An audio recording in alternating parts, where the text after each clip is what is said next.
I'm Nancy Drew.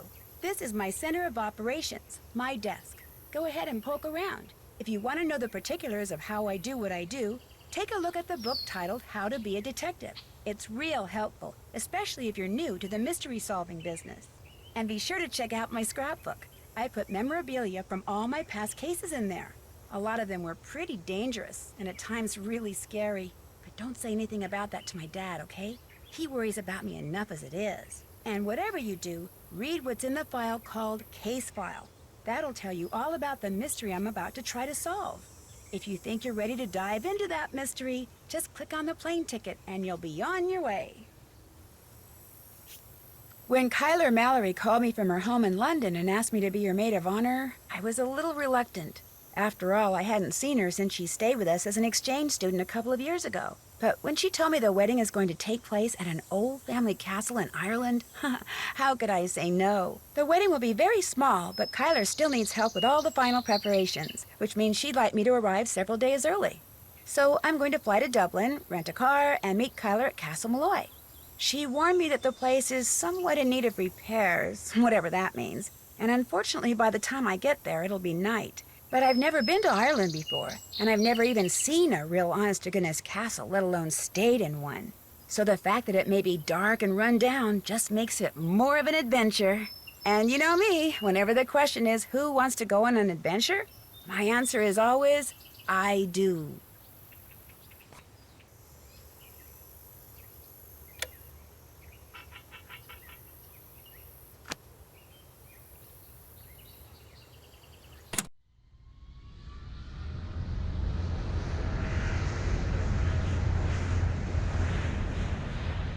In preparation for our landing, please make sure your seatbelt is securely fastened.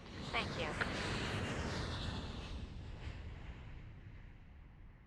So your plane was on time, your luggage arrived, your rental car was waiting, everything went without a hitch? Yep, and according to Kyler's directions, I'm within 2 kilometers of Castle Malloy.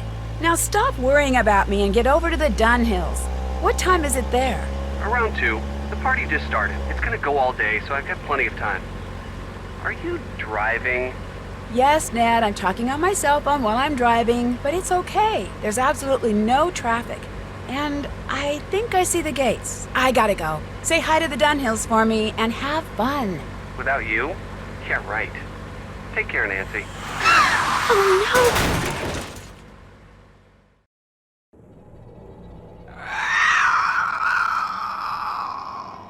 no! What was that?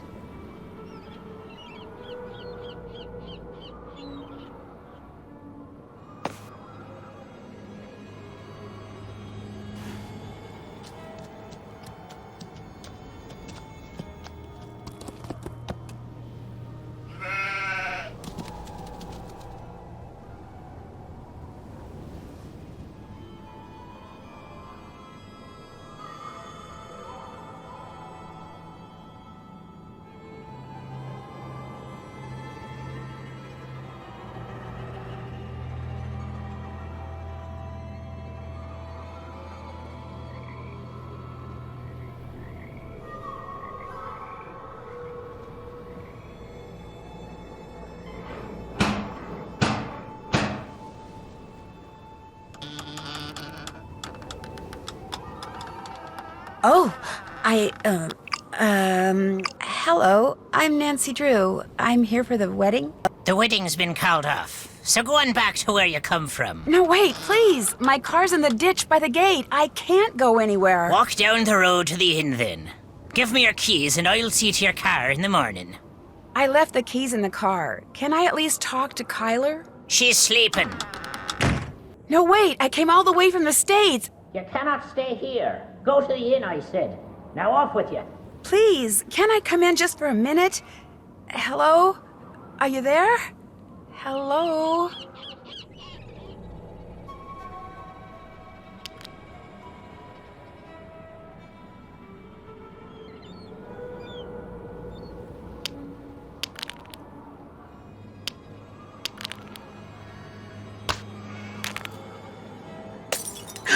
Uh-oh.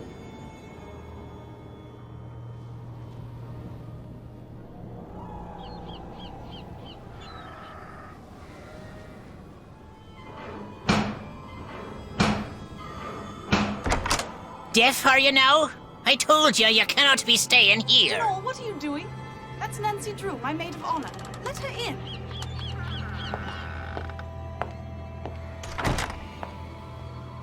Matt's disappeared? How can somebody you came all the way out here with to marry just disappear? He hasn't disappeared for good.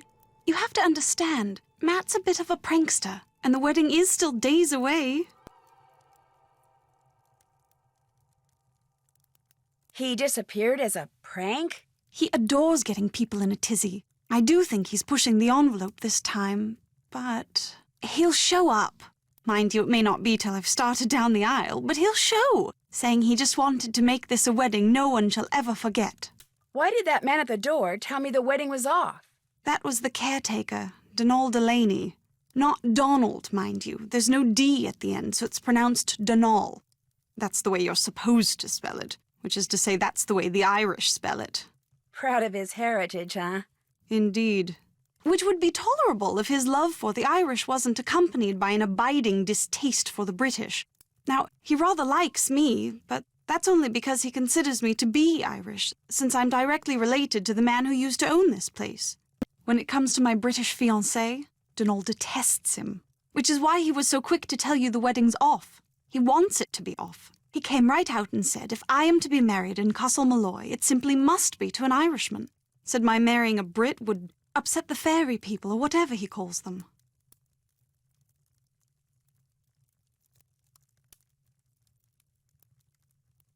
Do you have any idea where Matt disappeared to? No, but I know he didn't go far.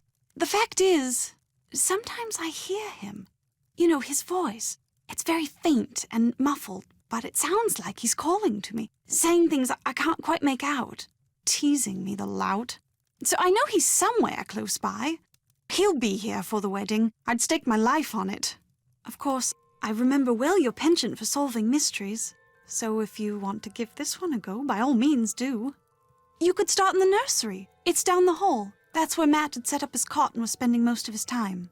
Find him, Nancy. Having my maid of honor ruin this silly vanishing trick of his would teach him a lesson he sorely needs. Someone ran out in front of my car on my way here and caused me to drive into a ditch. Are you all right? Me, I'm fine. My car and my cell phone, not so good. And I'm pretty sure whomever I saw dropped this. Looks like some kind of homemade doll. The clothes. It looks like Matt. And that's his ring. What did the person who dropped this look like? I didn't really get a good look. It was dark and I was distracted and it moved so fast. Frankly, I'm not even sure if what I saw was a person. Donal, the caretaker. When we realized Matt was gone, straight away Donal claimed Matt had been kidnapped by fairies, which is of course utterly ridiculous. It was probably Matt himself you saw, tricked out in some costume and leaving that doll behind just to confound us.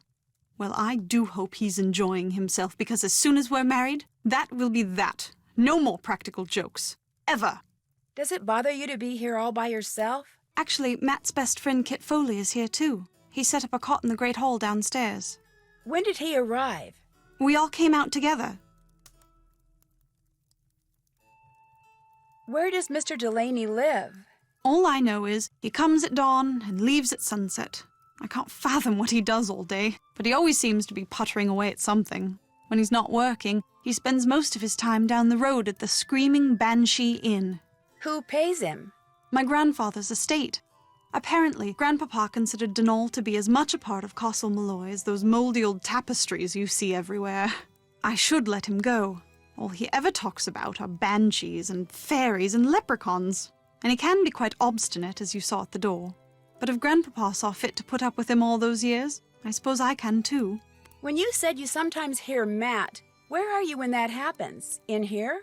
In here, in the nursery, sometimes outside. His voice is always very muffled and very, very faint, so I can never tell where it's coming from or what he's saying. But it's Matt, I'm sure of it. And you've looked all over for him? When it became apparent he was missing, we searched everywhere, for hours. We were afraid he'd gone wading and drowned or something, or wandered into the bog, or gotten lost out on the moor. but we found no footprints, no clothes lying around, nothing. So when I heard his voice, it dawned on me he was playing one of his outlandish pranks. I was furious with him, but truth be told, it was also a bit of a relief. What are you doing in here, if you don't mind my asking? Reading. About myself, in a way. You see, until my grandpapa died and left me this place, not only did I have no idea that this castle existed, but I had no idea my real name was not Mallory, but Malloy. Apparently, Grandpapa changed his name 50 years ago, so no one would find out he was Irish. Why didn't he want people to find out he was Irish? I think it had something to do with his brother, Brendan, the man who owned this place and was living here when it exploded during World War II. He was rumored to have been a double agent, supposedly doing top-secret research for the Allies, but in truth passing his findings on to the Axis. Not exactly a brother you want people to know about. If the rumors were true. Anyway, ever since I found out I'm a Malloy, I can't stop reading about Ireland. So many different people have populated this country at one time or another. The Celts, the Druids, the Gaels. It's all quite fascinating. All these books were Brendan's? I can't be certain, but I assume so. He was quite the inventor, I do know that. Everything that remains in this place seems as if it's been tinkered with. Even his daughter's dollhouse, of all things. I'll catch you later. The 5 months I spent living with you, your dad, and Hannah. And Togo, of course. That was a very happy time for me, Nancy. I can't tell you how thrilled I am you're here. I get to see you again, and I get to see Ireland? I'm the one who's thrilled, believe me. Let me know if there's anything else I can do for you. I'm your maid of honor, remember? I haven't forgotten. Nancy, splendid timing. I just thought of something you can do for me. There's an old-fashioned printing press downstairs. Have you seen it? No, I haven't taken a good look around down there yet. Just go down the stairs and look for the monstrosity with the big wheel and the levers. You can't miss it. It came with the castle. My great-uncle Brendan had all sorts of gizmos and gadgets and machinery lying around. Anyway, when I saw the printer, I told Matt why not save some money and print the programs for the wedding right here. Problem is, Matt failed to get them done before he turned into the merry prankster, and since I have the mechanical aptitude of a bacterium... Would you mind finishing the job for me? You'd only have to print 3 more sheets, and the plate, the ink, the paper, everything you need is right there. No problem. Thank you, Nancy. You're the best.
This'll come in handy.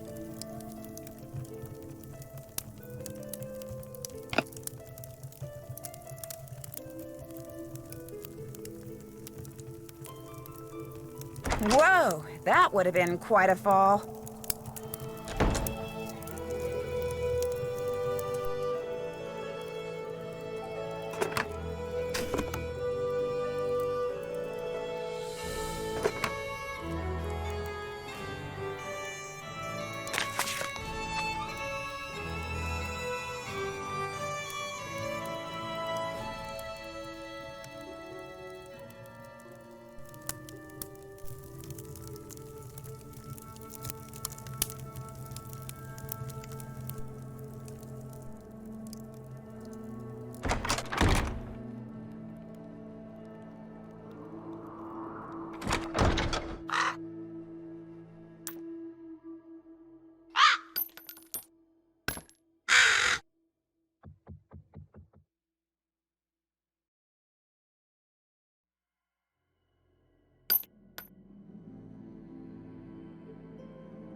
Did you print the rest of the programs? Not yet, but I will. Anything else to report? I found these glasses in the fireplace in the nursery. Those are Matt's. You found them in the fireplace? Did you look there when you were searching for Matt? Of course not. Why would we look in the fireplace? Matt never, ever took his glasses off. Mostly because without them, he can't see 2 feet in front of him. Did he have an extra pair? It's possible. Any normal person with eyesight as bad as his would have had 10 extra pairs. But how did those get broken? Oh, Nancy, maybe he truly is in trouble. Let me do some more looking around before we jump to any conclusions. The glasses could still just be part of an elaborate practical joke. You're absolutely right. Please find him, Nancy. I do so want to strangle him. If Matt was staying in the nursery, where's his luggage? Right there by his cot. It's not there now. But it was there, just last night. I remember seeing it when I peeked in to see if he'd finally decided to reappear. At least, I think I saw it last night. If it's not there now, perhaps Donal moved it, took it to storage or something. Because I know I saw it after Matt went missing. So it's around here somewhere, just like he's around here somewhere. I'm sure of it. Did you know when you decided to hold your wedding here that half the place is pretty much rubble? Oh, yes. Mind you, I didn't even know that Castle Malloy existed until Grandpapa died and I was notified that I'd inherited it. At which point the executor of his estate sent me pictures and assured me that despite its appearance, it was in fact habitable. It looks like a bomb went off in it. No doubt because one did. One summer night in 1944, this place, or half of it at least, just suddenly blew up. It was rumored that my great-uncle Brendan was working on something that involved a new kind of rocket fuel. He was killed along with his wife and young daughter. Apparently, they all just vaporized. Which, I guess, is why Donal claims the nursery, where the little girl spent most of her time, is haunted. I'd better get to work. Keep me posted.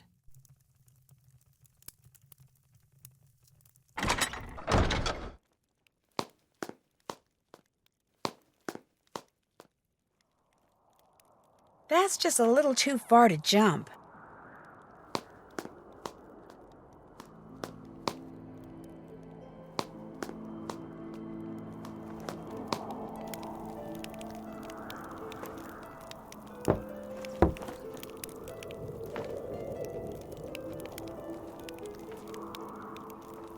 Hi, you must be Nancy Drew. I'm Kit Foley. Ignore the eye if you can. Walked into a door the other day. Looks worse than it feels. I'm a bit surprised you're still here, given the circumstances. I was going to say the same about you. I'm not about to leave Kyler here by herself. Until she comes to her senses, I'm staying put. What do you mean, comes to her senses? Matt isn't playing a practical joke, and he hasn't been kidnapped by fairies. He got cold feet and left. It's as simple as that. Have you told Kyler? No, I haven't got the heart. Or the guts. Take your pick. I mean, he loves Kyler, but she can be a handful. And he's no pushover either.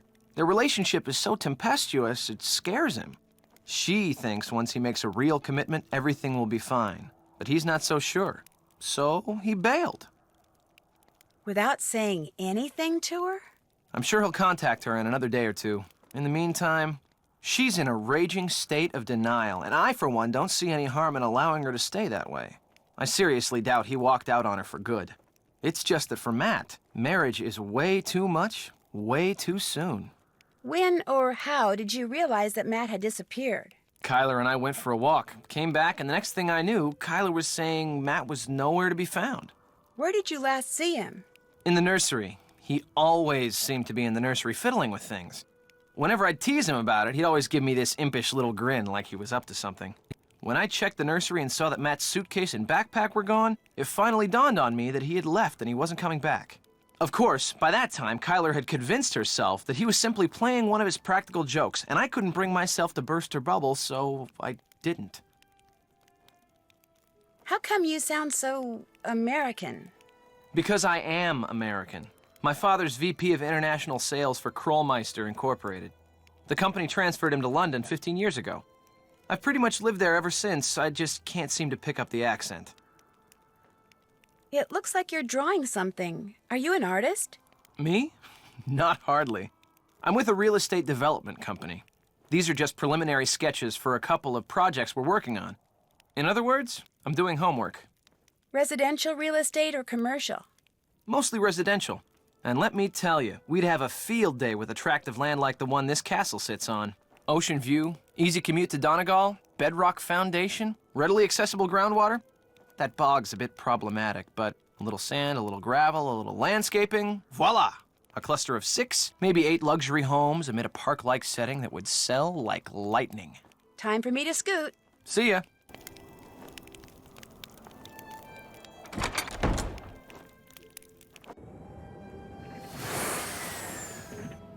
Where are those lights in the tower coming from?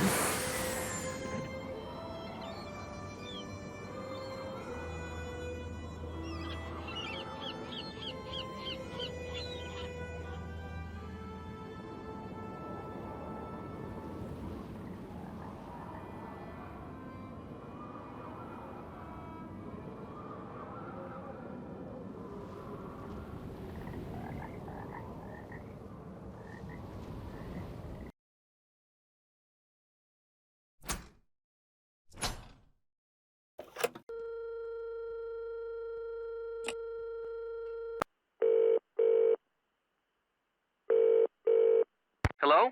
Hi, Ned, it's me. Hey, Nancy. How come you're not calling from your cell phone? It's kind of a long story. So, are you at the pool party?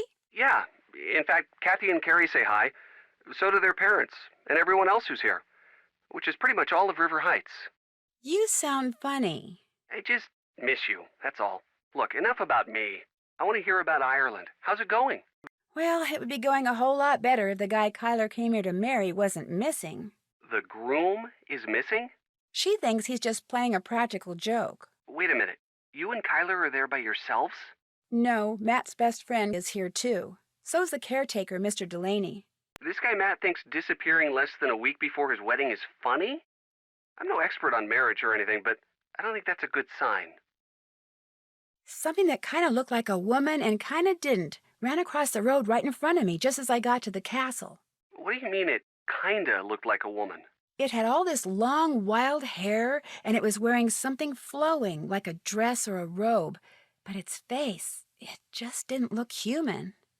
It startled me so badly that I drove off the road into a ditch. But don't worry, I'm fine. How can I not worry? You're in Ireland not 2 hours, and what happens? A mystery falls into my lap, a harmless mystery, because like I said before, You're fine. Right.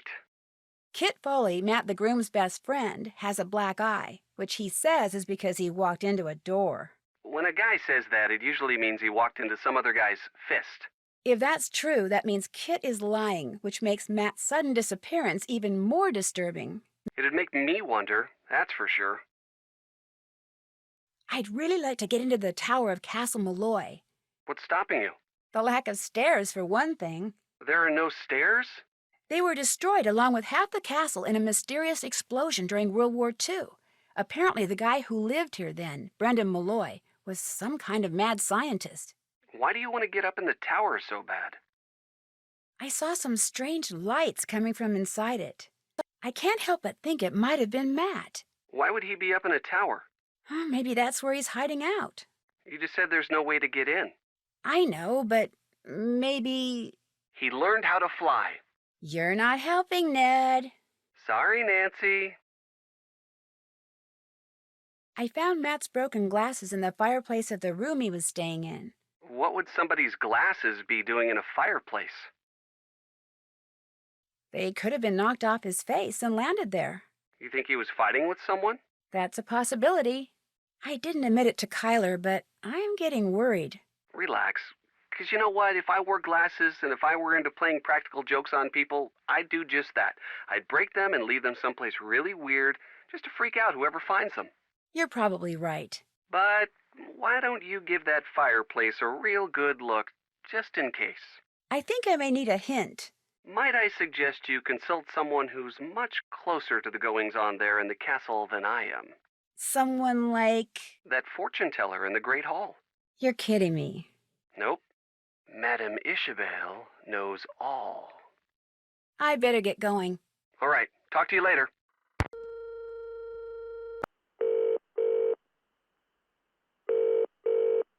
Hello? Is this a sales call? No, Bess, it's me, Nancy. I'm calling from a phone in Ireland. Nancy, hi! George, get over here. It's Nancy. Hi, Nan. You'd better be having a great time there because you are missing an incredible time here.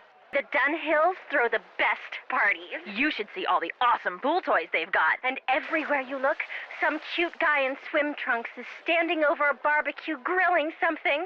I'm in heaven. Sounds fabulous. Be sure to wish Kathy and Carrie a happy birthday for me. You know, one person I haven't seen is Ned. Yeah, me neither. He's there somewhere. I talked to him earlier. So, what's going on with you? Just as I got to the castle, some very strange-looking person ran across the road in front of me and made me drive into a ditch. You wrecked your car? She gets in an accident and you're worried about some stupid rental car? Real nice, Bess. Well, Nancy's obviously okay or she wouldn't be calling. Did this strange-looking person apologize? No, he, she, or it just kind of vanished. And when I talked to Kyler, I found out that her husband-to-be has vanished. What do you mean, vanished? Matt came to Ireland with Kyler and his best friend Kit, but now he's nowhere to be found. Kyler is convinced he's pulling a prank. A prank? Apparently, he's a pretty big practical joker. More like a pretty big moron. Incoming. Check it out. Oh my gosh. Guys? Hello? Bess? George? Anyone? Sorry, we were hopelessly distracted by a truly amazing set of washboard abs. Whoever ran out in front of my car dropped a handmade doll that looks like the missing groom.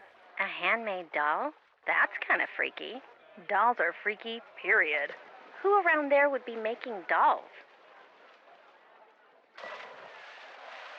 Kyler thinks I saw Matt, and the doll was just part of the practical joke he's playing.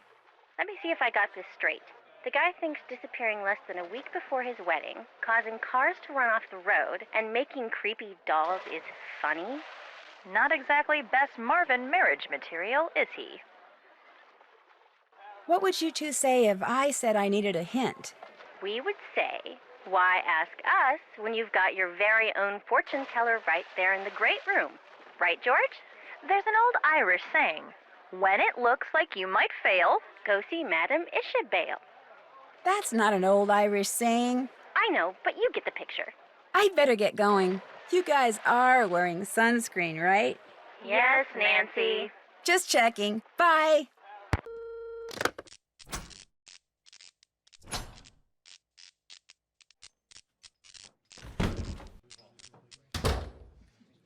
So, you're not so keen on staying at the castle after all, then? I'm staying there. I just wanted to talk to you. Come to me for a bit of aid and advice, did you? Well, I've got none to give. Not till I got the day's troubles behind me and a crow's nest in front of me. Huh? The mixmaid suddenly took ill, leaving poor Seamus on his own, running back and forth, trying to mix and serve at the same time. I heard her soon as I walked in, yet here I sit, dying of thirst. I'll do no talking till I get me crow's nest, and there's the sorry truth of the matter. But now, were some spry and spunky lass to lend poor Seamus a hand by taking over the mixing for a while, that would surely speed the plough. Sounds good to me. I'll see to it you get your crows whatever, ASAP. Gonna play mixmaid for a while, are ya? Well, here's what you're to do. I'll take the orders and put the tickets up here. Each ticket will have no more than 2 drinks on it. And to save time, I draw little pictures instead of writing out their names. The mixin' book will tell you which little picture stands for what drink. It'll also tell you what's in each drink and how to make each drink. Now, to pour something, put the silver mixing glass under either the juice tap or the beer tap. Then, press whatever button the mixing book tells you to press.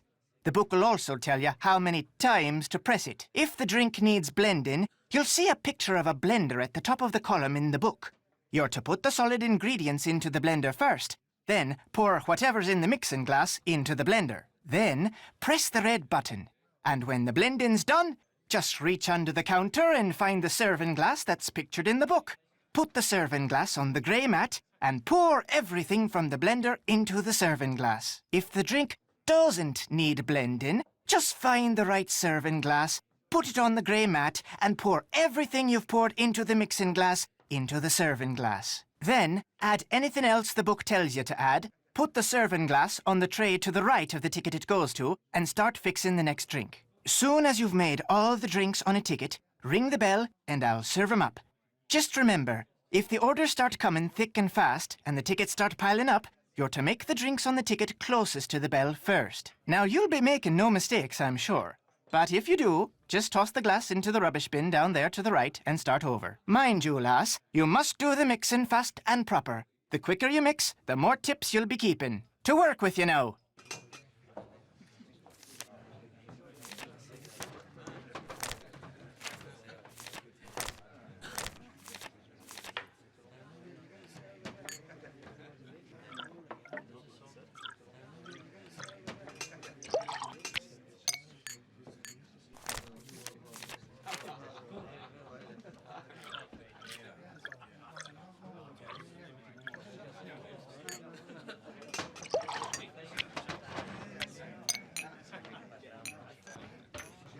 You do fine work, miss.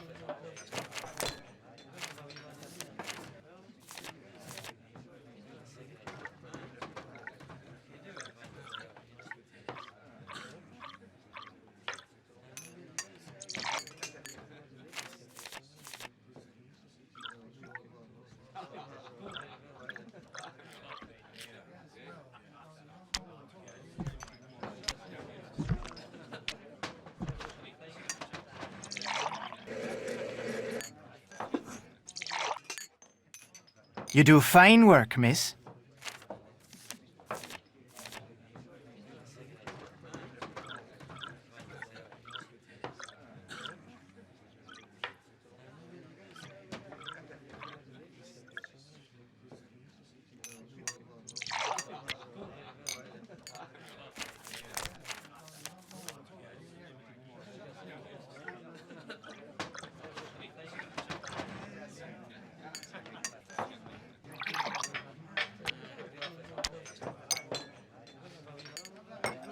You do fine work, miss. All done and dusted, are ya?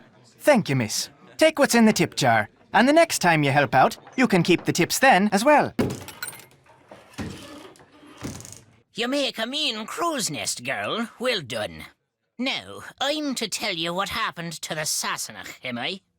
I'm sorry, happened to the what? The Sassenach. The Englishman. The one Kyler was supposed to be marrying. Well, what happened to him is this. The She took him. The good people whisked him straight off to their world, they did. By the good people, you mean fairies? You'll not be hearing me call him that. All of us have a name we prefer, and with them, the good people it is. So that's what I call him, and you'd be wise to do the same. Just what are these good people going to do with him? Whatever they please. He's in their world now, and he'll not be coming back. That's as much of the truth as we'll ever know. 'Tis not the first time the good people have seen fit to meddle in the affairs of Castle Malloy. Caused the explosion they did. The one that destroyed half the castle? Brendan, his wife, Caitlin, used to own this place, she did. Aye, and their little girl, Fiona. All three were lost to the world forever when the place blew. But the blame lay not with Malloy. It was the good people. They'd taken a shine to Fiona, is why, and they knew that little girls, no matter how much they're adored by wee folk or mortals, sooner or later, all little girls grow up and grow old. The good people couldn't bear to see this happen to their beloved Fiona, so they made full sure it never did. Sounds to me like the good people are actually just the opposite. They have their ways, and we have ours, is all. That's just the way of things. Got plans for you, they do. The fairies? The good people? What makes you say that? I meant to pocket your car keys for safekeeping on my way over here, but I couldn't find 'em.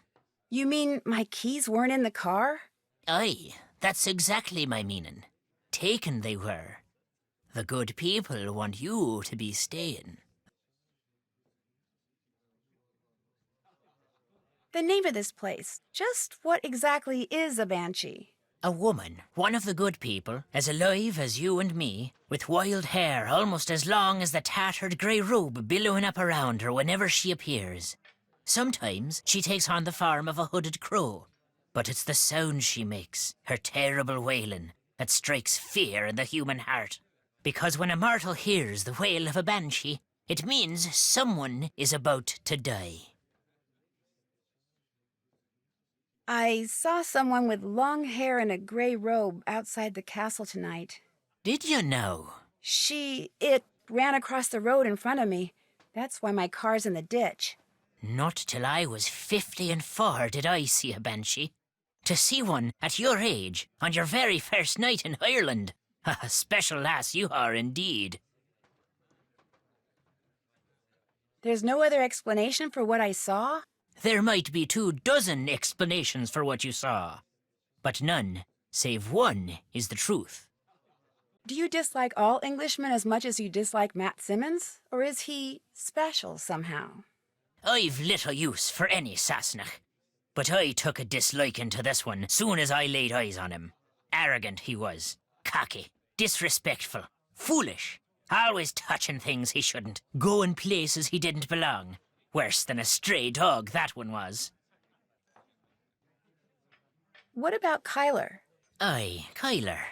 She's different. She belongs here. It's in her blood. It's the reason she does naught but read up in the library. She'll not be leaving Ireland, mark my words. And if she winds up marrying Mr. Foley, all the better. So Kit, you like? Aye. He may talk like a Yank and live like a Brit, but there's Irish in the lad. I saw it right off. Little wonder he's in love with the girl. They'll make a fine pair. Whoa, wait a minute. Kit's not in love with Kyler. Blind, are you now? Loves her, he does indeed. He's all but wearing a sign saying so. He came to the wedding early to make sure there'd never be a wedding. Only the good people saw to that for him. Ah, the luck of the Irish. I'll let you drink your crow's nest in peace. Be careful out there, lass.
It looks like a piece is missing.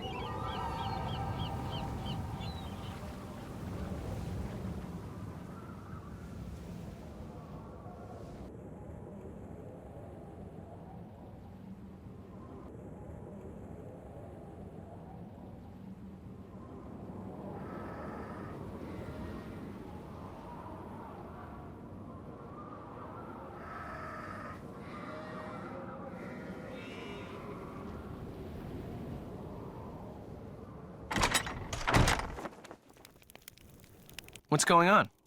Have you ever been up in the tower? Uh-uh. You saw the stairs, or what's left of them. There's no way to get up there. I could have sworn I saw lights coming from it. Perhaps it was the good people come a-calling on their good friend and all.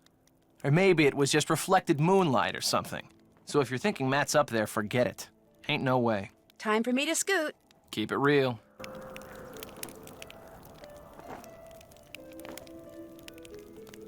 Did that. I haven't done that.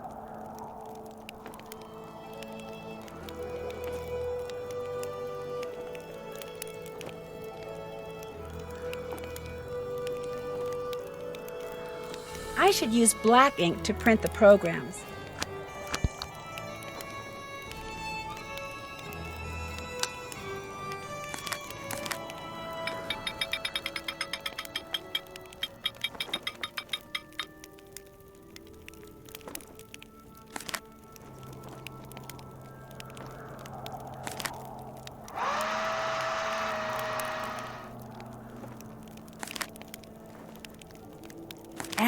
Payne. That's kind of weird. I'd better finish the rest of these before I go anywhere.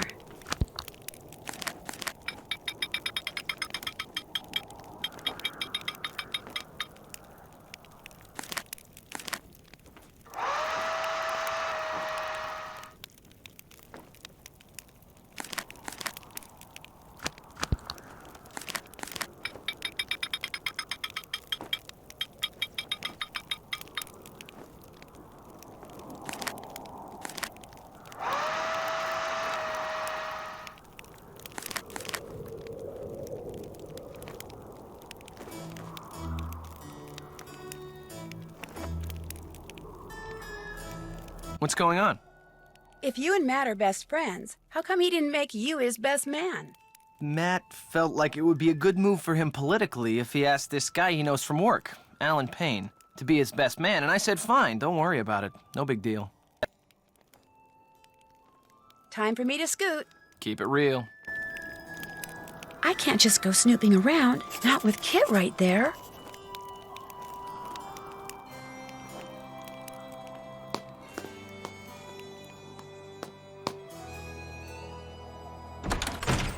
Did you finish the programs? Yep. But I noticed that they say the best man is someone named Alan Payne. If Kit is Matt's best friend, why isn't Kit the best man? Matt said that's the way Kit wanted it. He got here early too.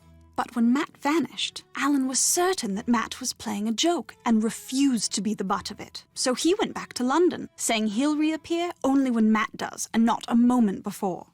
You know, perhaps you should give Alan a call. 0044-020-7946-0481. He may have seen something while he was here that could help you find Matt. You'll have to use the phone down the road at the inn, however. My cell phone gets absolutely no reception here. I'll catch you later. Good luck.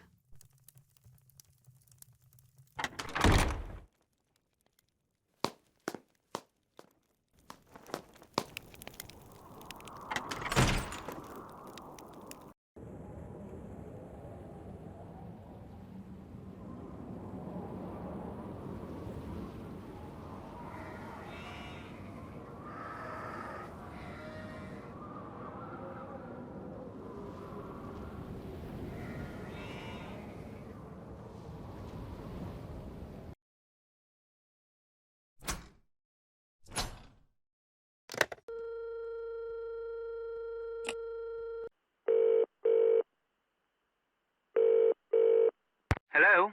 Yes, hi. My name is Nancy Drew. I'm calling from Castle Malloy. I'm Kyler Mallory's maid of honor. Yes, I remember that name. Has Matthew finally put an end to that ridiculous prank of his? No, I'm afraid he's still at it. But if you have a second, could I ask you some questions? It should be a minute or two before my ride gets here. What's on your mind? Do you have any idea where Matt may be hiding? None. And if what you're really asking is, am I in on his little joke? The answer to that is absolutely, unequivocally, no. I detest practical jokes. Did you help look for Matt after he disappeared? I did not. As soon as Kyler said it would be just like Matt to disappear as a prank, I refused to join in any search for him. And when he didn't show up the next morning, I left. I did not travel all the way to Ireland to be made a fool of. Besides, I'd had quite enough of the three of them and rather liked having an excuse to leave. You didn't get along with them? I was fine. They're the ones who couldn't seem to get along. For instance, the evening before Matt disappeared, he and Kit had a terrible row. I couldn't make out exactly what was being said, but they both sounded very angry. Furious, I dare say.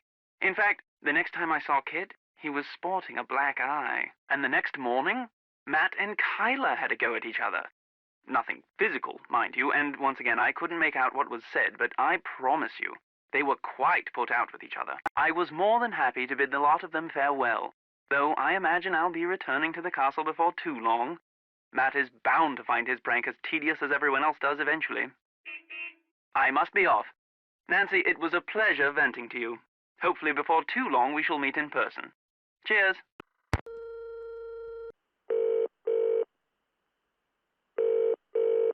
Hello? Hi, Ned. So are you enjoying the party?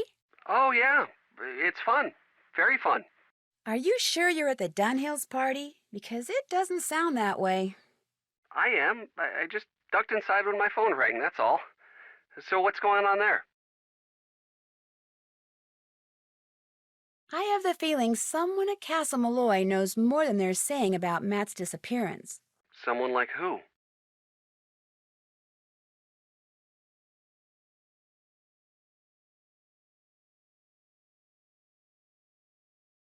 Someone like Kit. It's just real hard for me to ignore that black eye of his. Except it's so obvious. If Kit were guilty of some kind of foul play when it comes to Matt's disappearance, you'd think he'd come up with something better than the old walking into a door story. So are you saying the black eye makes him innocent? I'm just playing devil's advocate. You're the detective, not me. Thank goodness. I'll let you get back to the party. It was great talking to you. Just what I was going to say. Bye.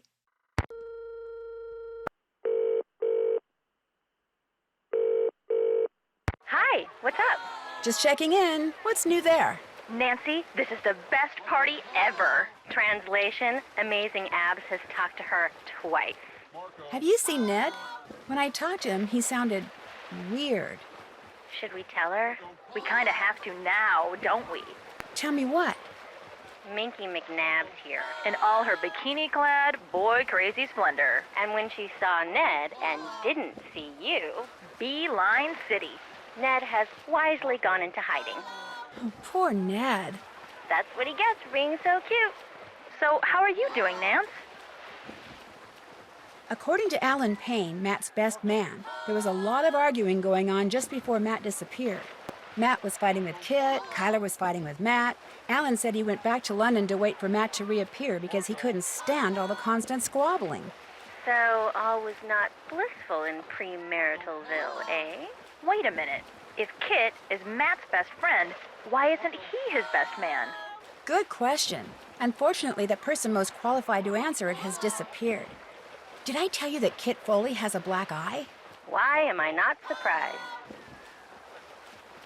That's all I got for now. Call us anytime. Ta-ta!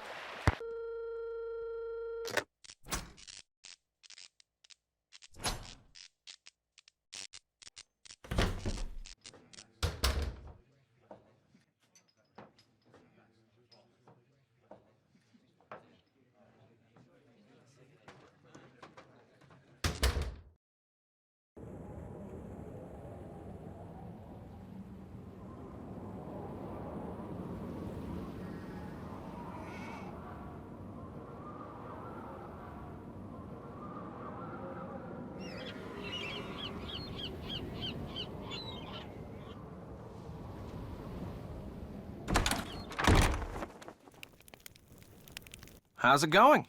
Alan Payne told me he overheard you and Matt arguing the day before Matt disappeared. And pretty much right before you walked into that door. What were you doing talking to Alan Payne? I thought he might know something that could help us find Matt. I told you, Matt bailed. He doesn't want to be found. Look, like I said, Alan Payne doesn't really know Matt or me that well, okay? The fact is, he misunderstood what he heard. Matt and I have been friends for more than 12 years. We were just fooling around. Fooling around? You ended up with a black eye. I told you that was an accident. I'm clumsy. What were you two talking about? I forget. That's how inconsequential it was. Hey, I just remembered. Carla wants me to do the seating chart for the wedding dinner. Like I said, I can't bring myself to tell her there's not going to be a wedding. Anyway, I need to get to work on it, so you're gonna have to excuse me. Of course, you could always give it a shot. You just have to figure out where each guest should sit by taking into account their needs and preferences. What do you say? Sure, I can do that. Excellent. Just fill it out and bring it back to me when you think you've got everyone sitting in the right place. 'Cause unless and until it gets done, afraid I'm gonna be pretty much incommunicado. How's the seating chart coming? I'm still perfecting it. Let me know when you're through.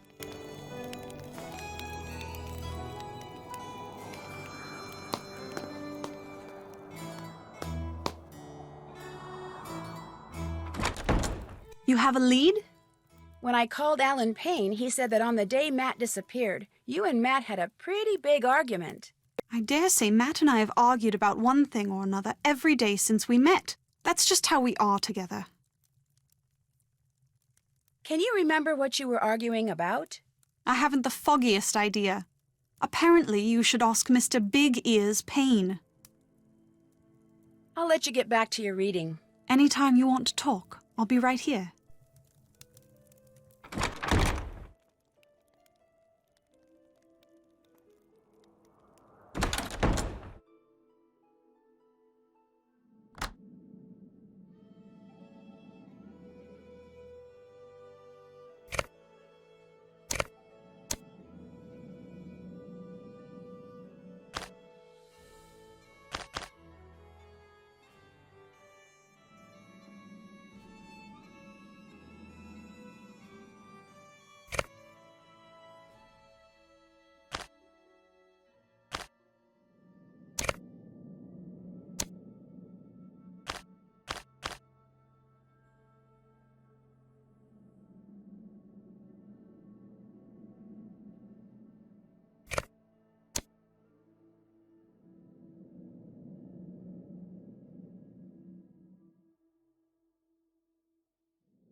What is that?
You have a lead? I'm gonna go play detective now. Keep me posted.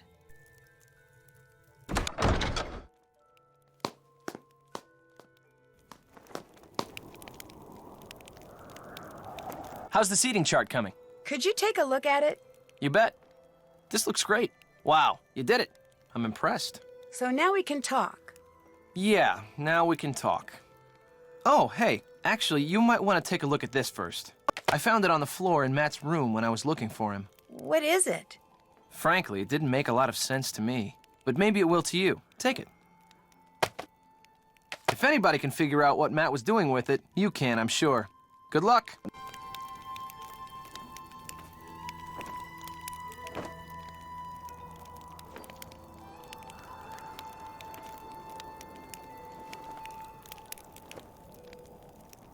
Check. Check. Check. All done. I haven't done that.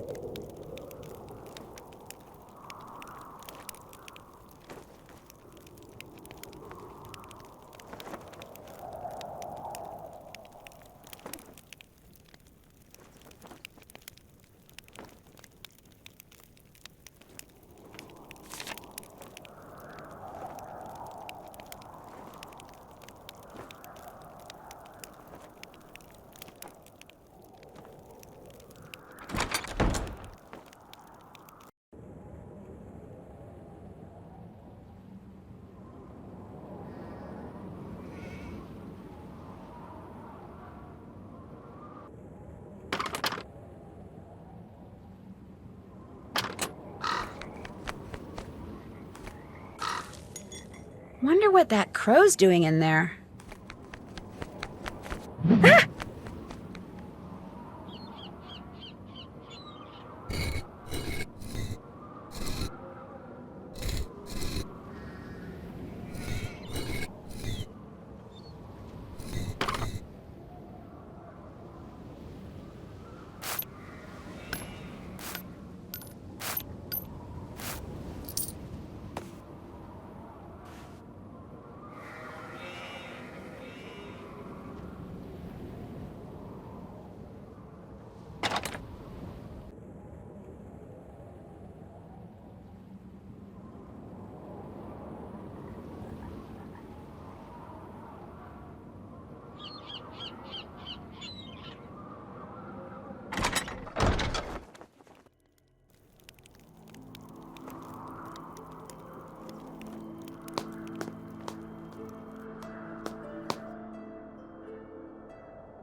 Check.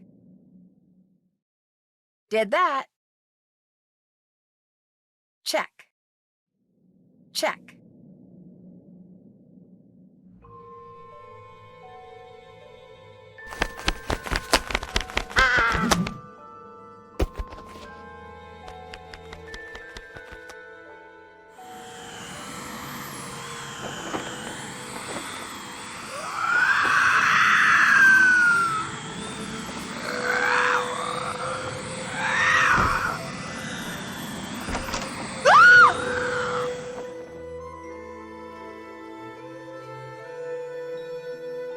You're right. There has to be a logical explanation for what we just saw. So I'm going to calm down, relax, and trust that you will discover what that thing was. You are going to figure it out, aren't you, Nancy? I promise. You have a lead? I'll catch you later. Good luck.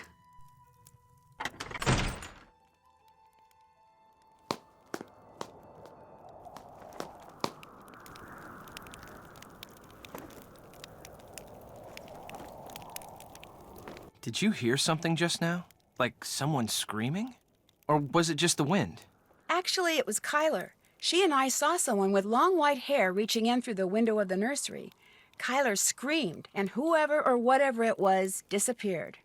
How could someone reach in through the window? The nursery's on the second floor. Good question. If Matt were still around, I'd say it was him. But since he's not around, maybe Denal has sprouted wings. If you weren't going to be the best man, how come you came out here so early? I volunteered to help get everything set up, and Matt and Kyler took me up on it. I'm pretty good friends with Kyler, too. In fact, I'm the one who introduced her to Matt. How long ago was that? A little less than a year ago.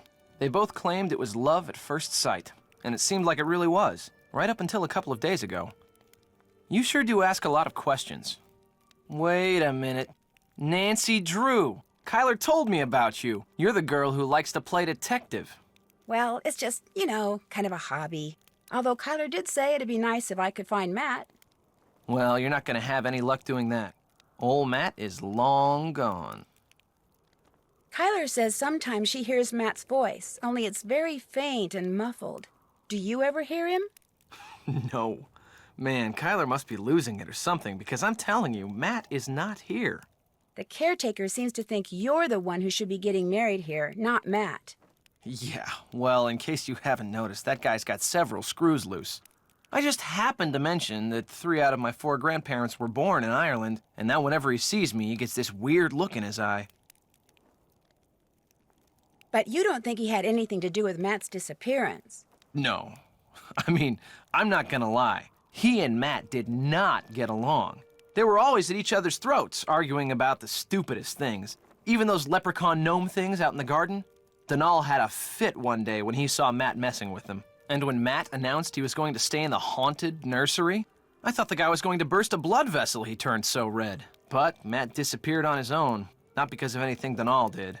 I mean, the old coot's not that crazy. Is he? Good talking to you. See ya.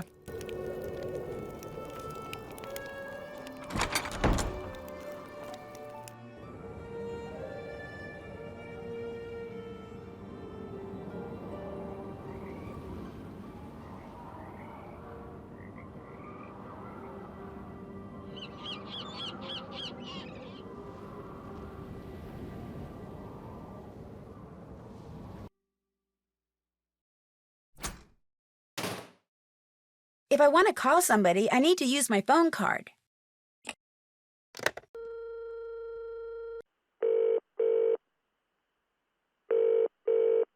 Ned here. Hey, Ned. That was fast.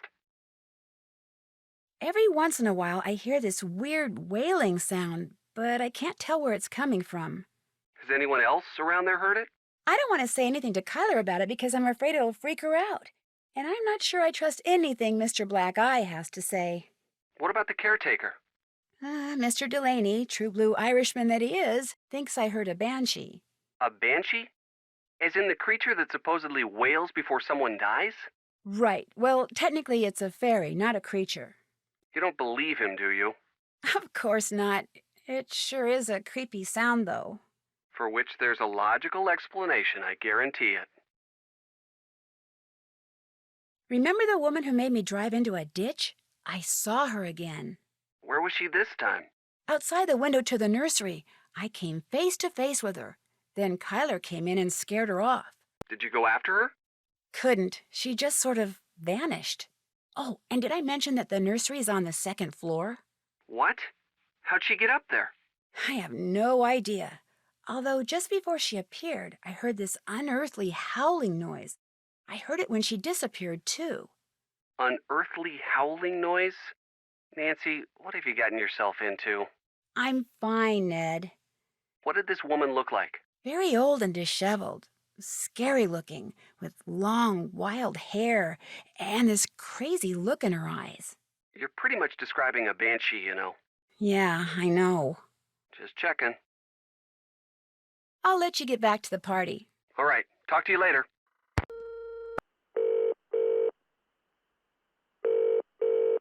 Hey, Nance, what's going on? I'll let you get back to the party. Call us anytime. Ta-ta!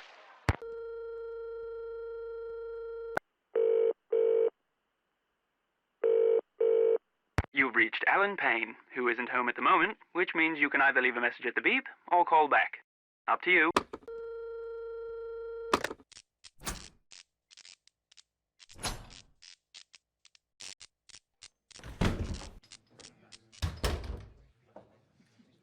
What's on your mind, then? Sometimes I hear this strange kind of wailing sound when I'm in the castle. Have you ever heard it? These ears don't work so well now. Even the pattern of rain is beginning to slip by 'em. But, the situation being what it is, by my reckon, a banshee, you heard. You mean someone in the castle is going to die? Aye. Someone as in Matt? How they know what they know, and why they do what they do, are mysteries far beyond mortal solution. But be assured, lass, someone at Castle Malloy is doomed. I'll let you drink your crow's nest in peace. Good night to you.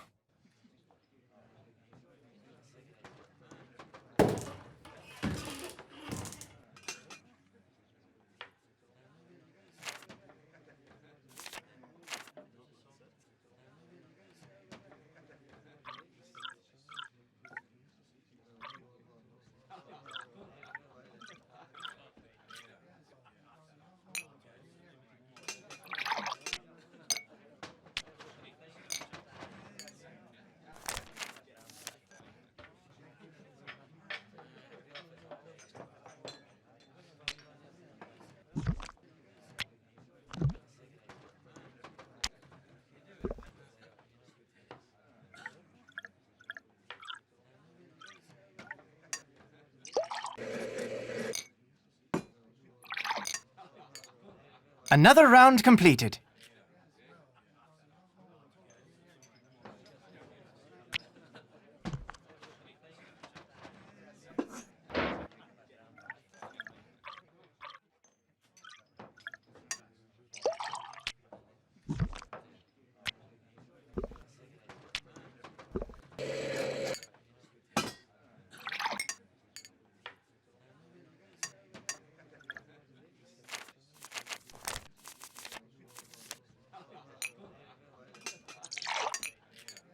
You do fine work, miss.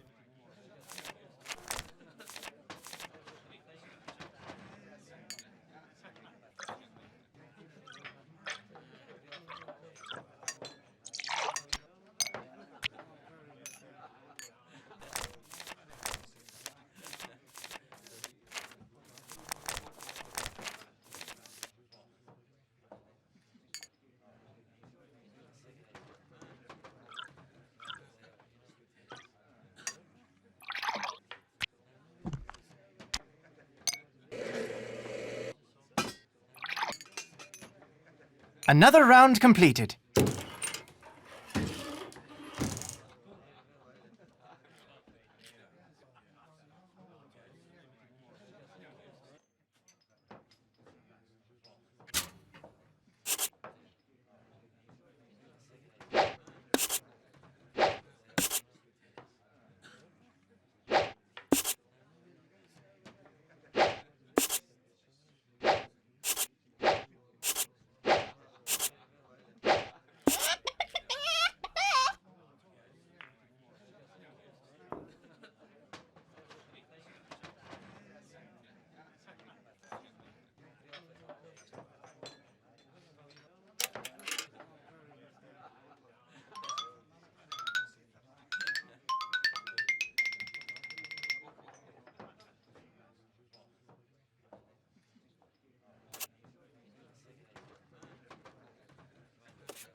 What's on your mind, then? I'll let you drink your crow's nest in peace. Good night to you.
Ew!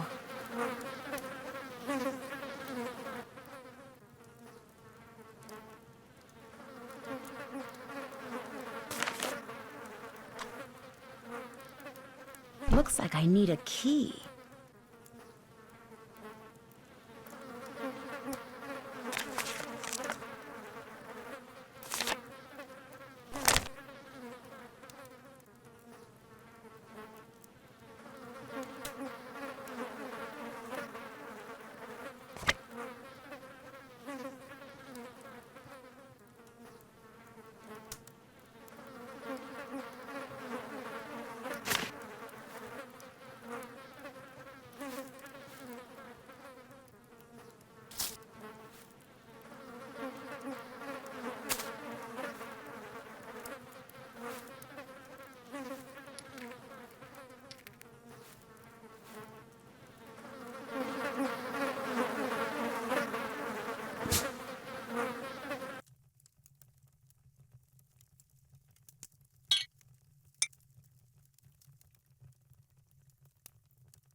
I'd better go somewhere out in the open to work on this.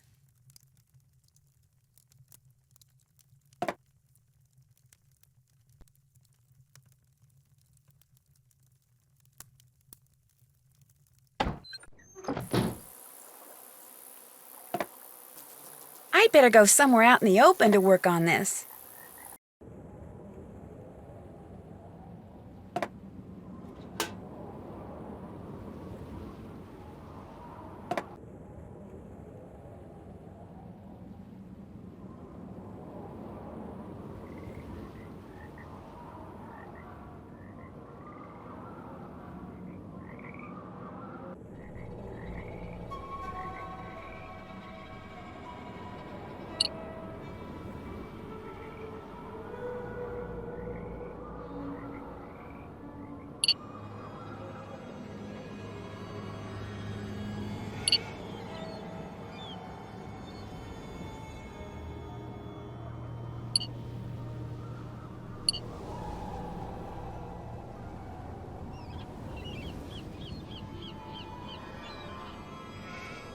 Did that. All done. All done. Still have to do that. All done. All done. All done. Check. I haven't done that.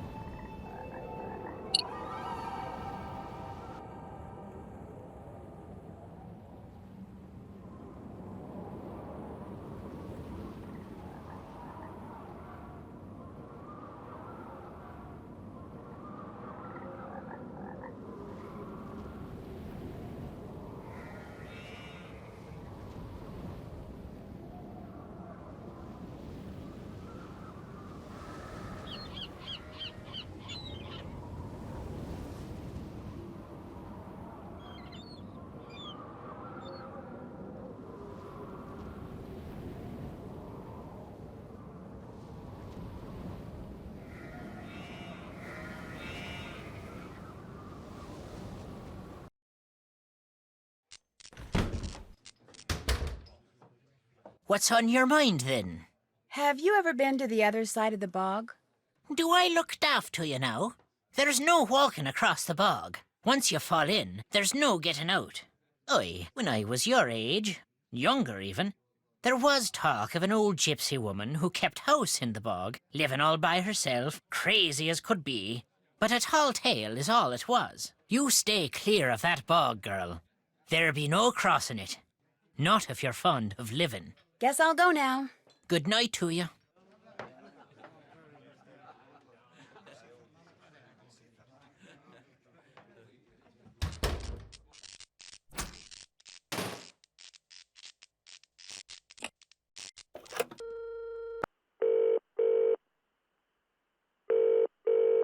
Hey, Nance, what's going on? My cell phone bit the dust when I drove into the ditch, so I'm calling from the payphone of this quaint little country inn.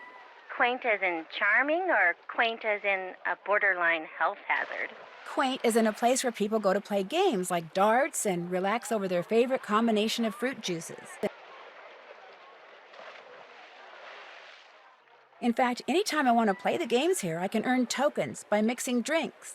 Turns out that's something I'm pretty good at. You've been mixing drinks for people? Shouldn't you be doing something a little more maid of honorly? The caretaker, Mr. Delaney, hangs out here. It's the only way I could get him to talk. Why do you want to talk to the caretaker? I promised Kyler I'd find Matt. I figured Mr. Delaney might know something that could help me. And did he?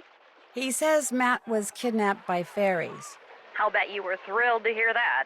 That's all I got for now. Keep in touch. Later.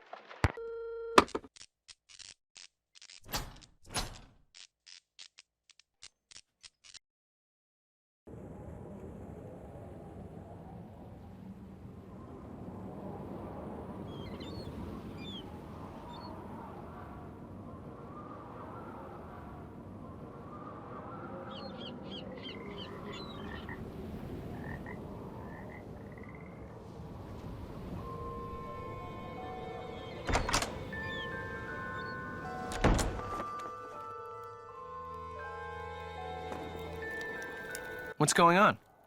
Have you ever been to the little hut that's in the middle of the bog? No. Don't tell me you've been traipsing through the bog. Are you nuts? That stuff's like quicksand.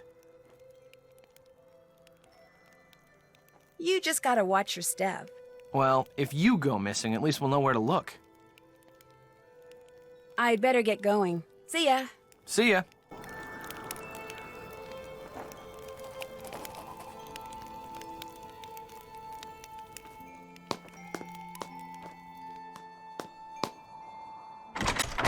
You have a lead? I'll let you get back to your reading. Good luck.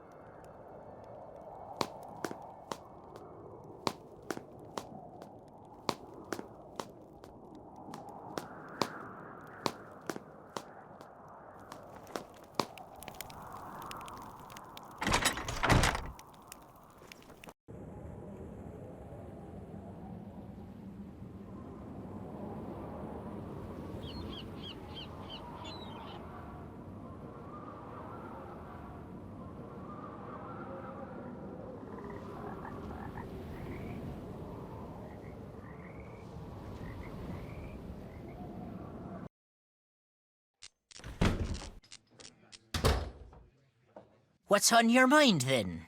I'll let you drink your crow's nest in peace. Fine with me.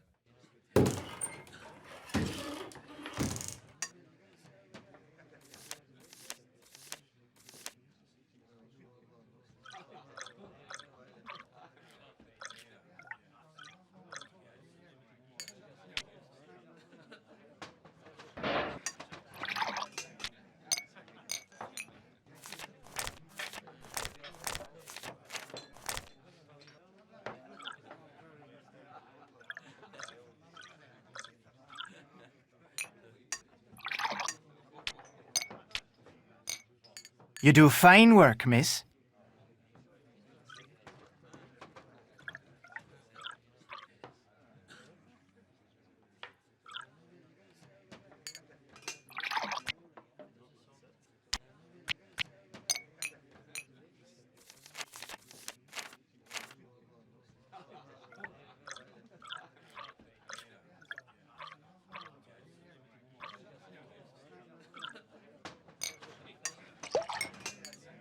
You do fine work, miss.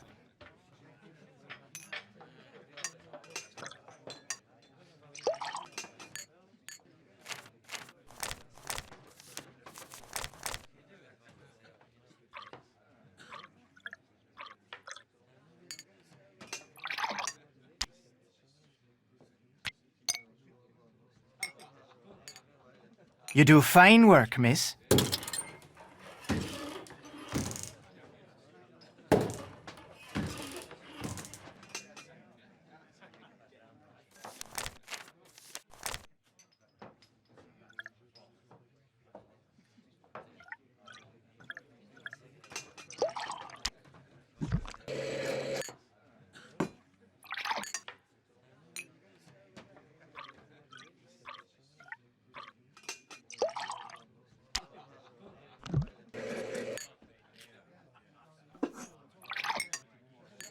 You do fine work, miss.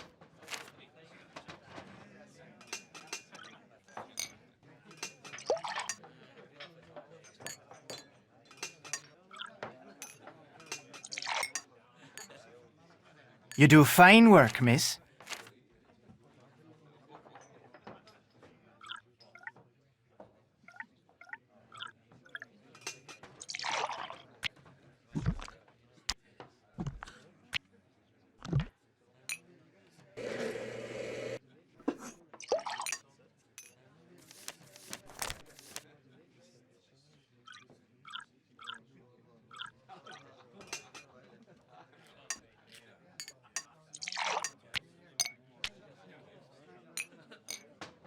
You do fine work, miss.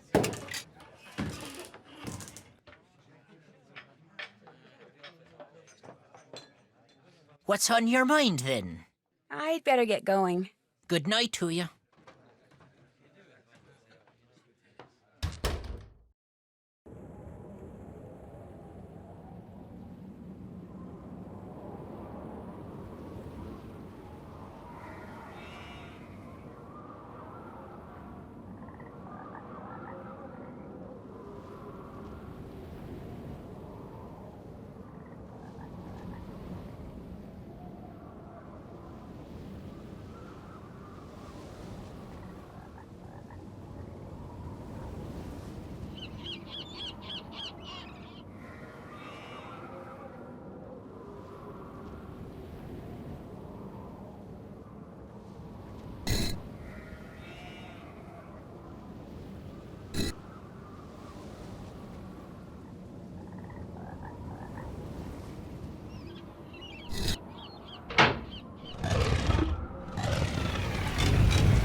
What's going on?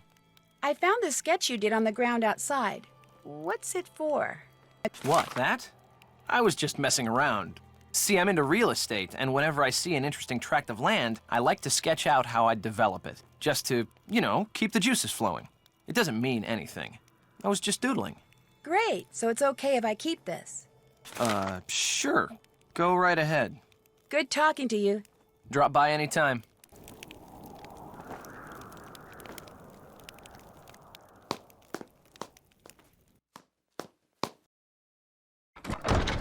You have a lead? Mostly I have a question. Do you know anything about this sketch? I found it outside. It looks like a drawing for some kind of housing development, for the land the castle sits on. Apparently Kit did them. Did you ask him to? No, and I seriously doubt Matt did either. Kit must have done those on his own. The question is, why? Anyway, I thought of something else you can do for me.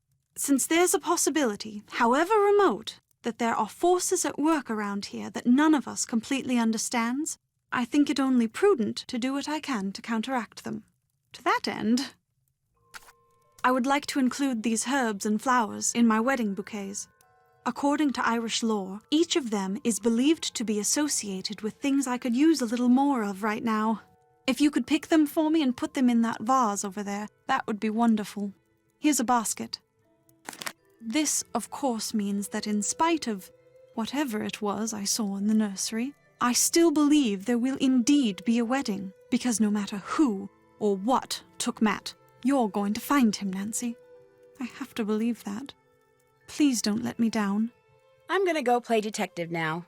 Anytime you want to talk, I'll be right here.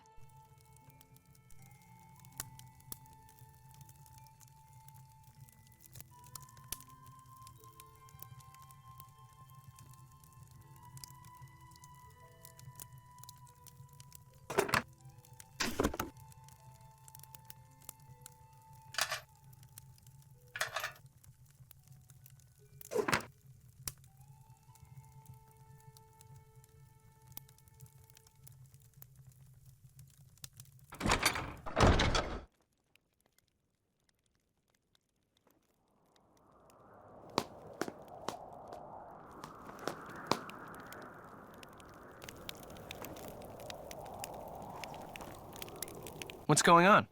Time for me to scoot. Keep it real.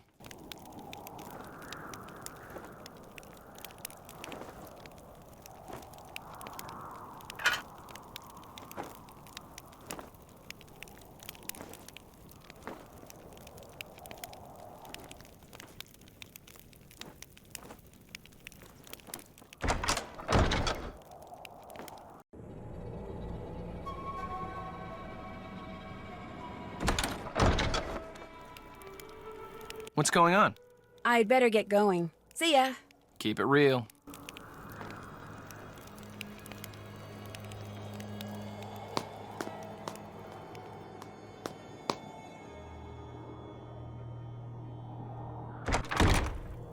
Don't forget to pick those flowers for me. I won't, I promise.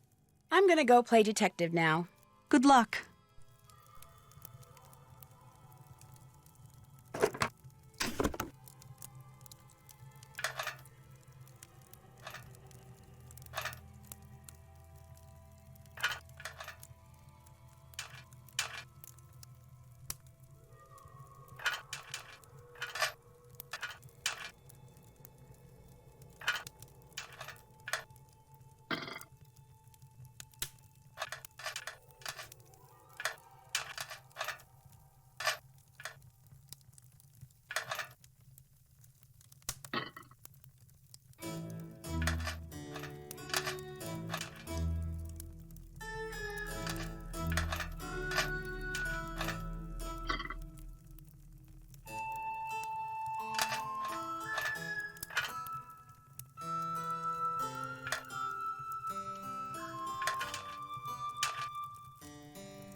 I haven't done that.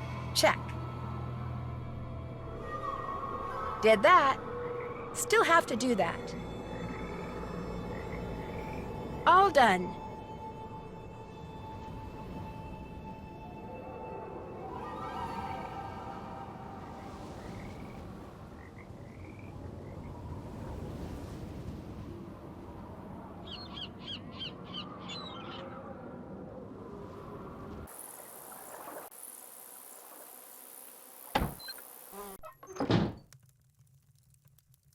That sheep doll needs stuffing. To stuff that sheep doll, I'm going to need more wool.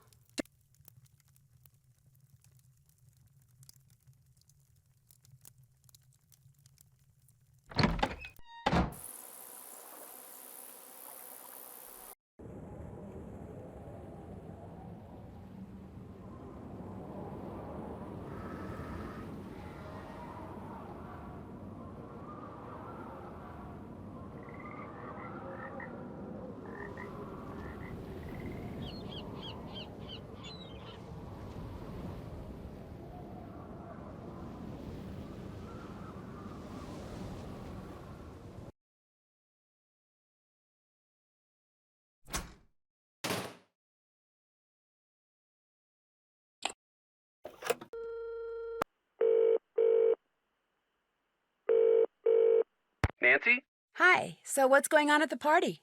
Oh, the usual party things. Bess and George are there too, you know. Yeah, I know. I saw them. And Minky McNabb. Yeah, I saw her too. Ned, are you hiding from her? No. Why would I be hiding from Minky McNabb? Because it's a well-known fact that if she's at a party and she detects a cute, unattached male... She goes after him like a heat-seeking missile. Okay, so maybe I have been avoiding her. You can't let her ruin the party for you like that. I know. Look, don't worry. I'll figure something out. In the meantime, let's just talk about what you've been doing, okay? I think I know where that banshee lady lives. No kidding. Where? I found a hut on the other side of the bog. There's a bed in it, as well as all sorts of weird things. Like what? Like cages, some big enough to hold a small child. Do you know who she is? Not yet. I know that tone. It means it's just a matter of time. I'd better get going. It was great talking to you. Just what I was going to say. Bye.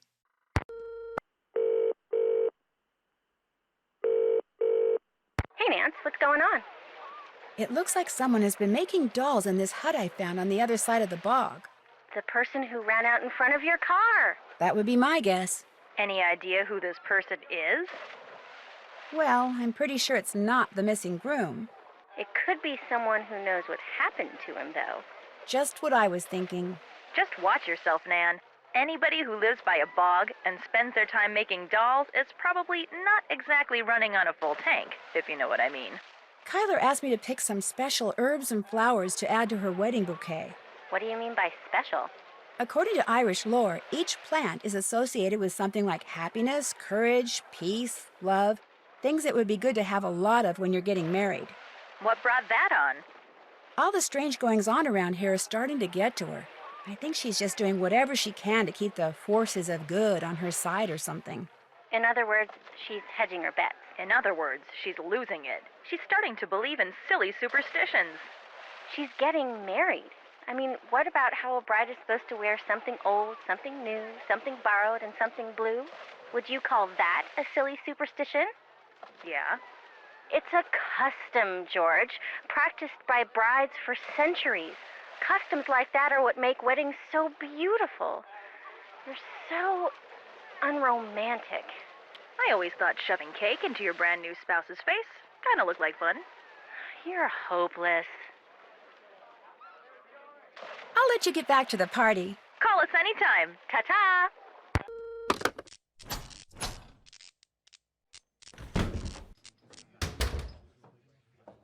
What's on your mind, then? I should get back to the castle. Fine with me.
Those were just some sketches I made because I was bored. I do that all the time. I'm not after your property. Then what are you after? Nothing! Then why are you trying to tell me there's not going to be a wedding? Because Matt is gone. Matt would never walk out on me. Never. He still loves you, Kyler, but he's not ready to get married, and he just didn't know how to tell you. Oh, so he told you to tell me? Or was his leaving your idea? What'd you tell him, Kit? That I still had feelings for you? That it isn't over between us? Because it is. You know that, don't you? It is most definitely over. I'd better not go in there. No, he tried to once, but I wouldn't let him.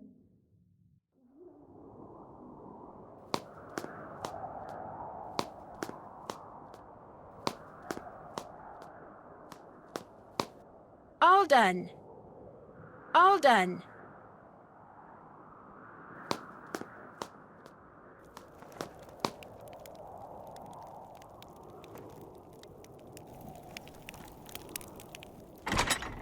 Can't check that off yet.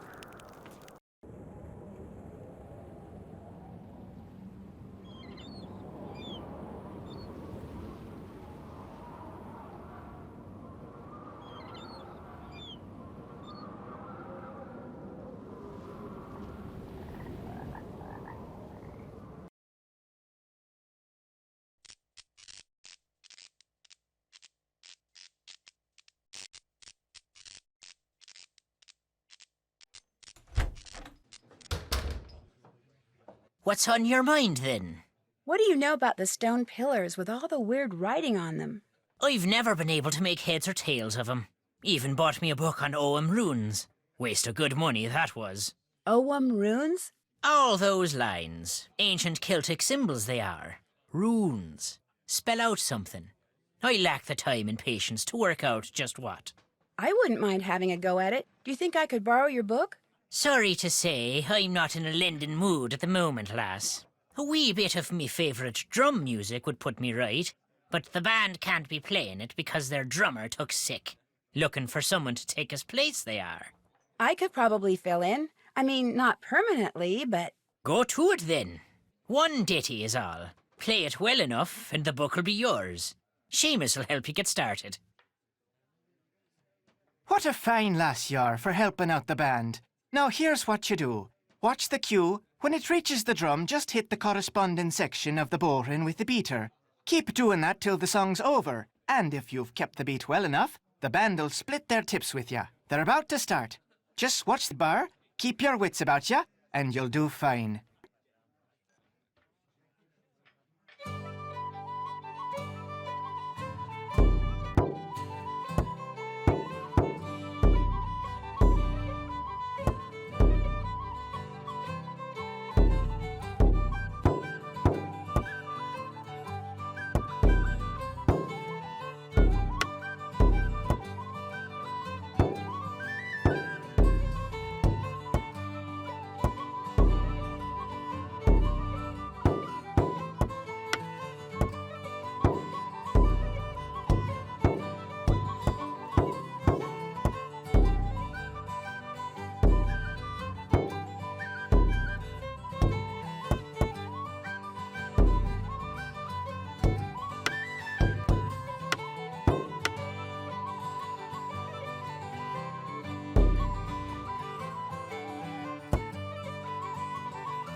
Could do with some practice.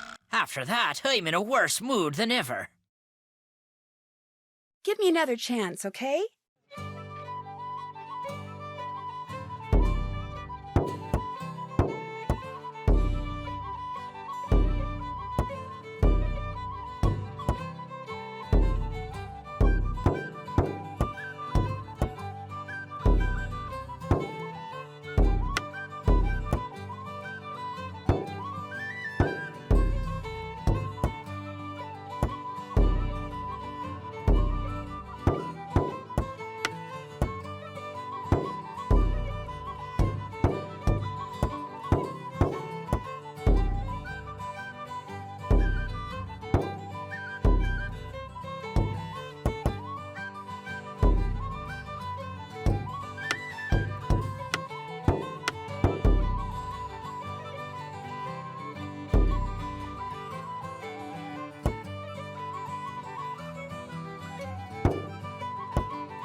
Brilliant! Here's your share of the tips.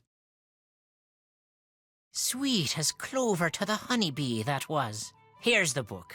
Keep it as long as you like. I'll not soon have need of it.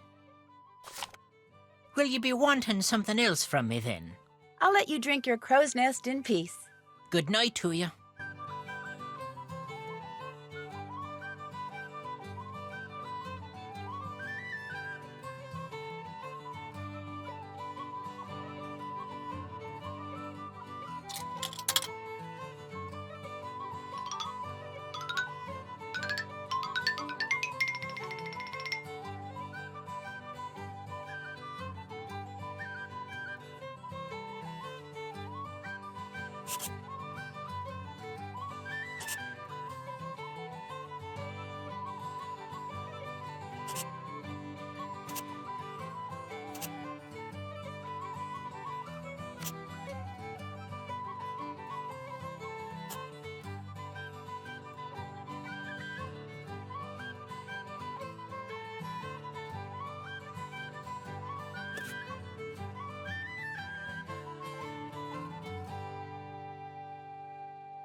What's on your mind, then?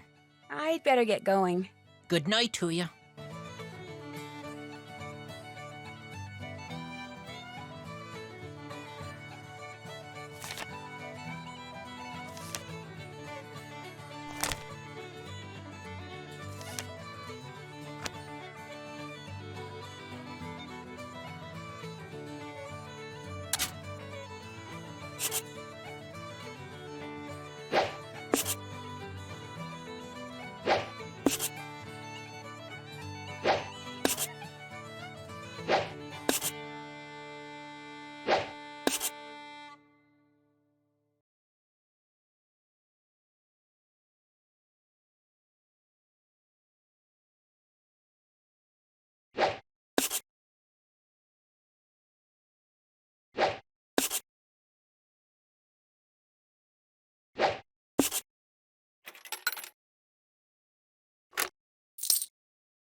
Hey, Nance, what's going on?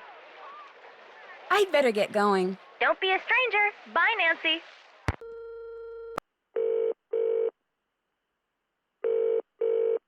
Ned here.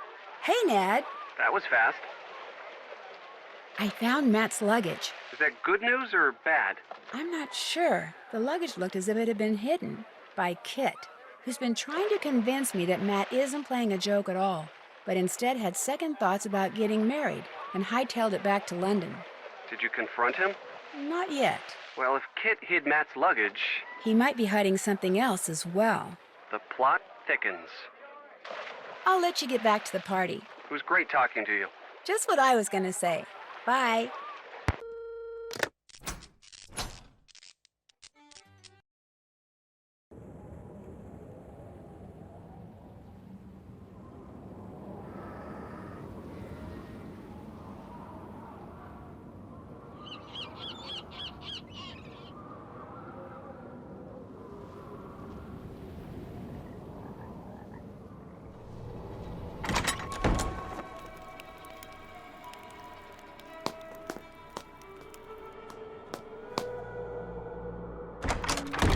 You've picked all the flowers?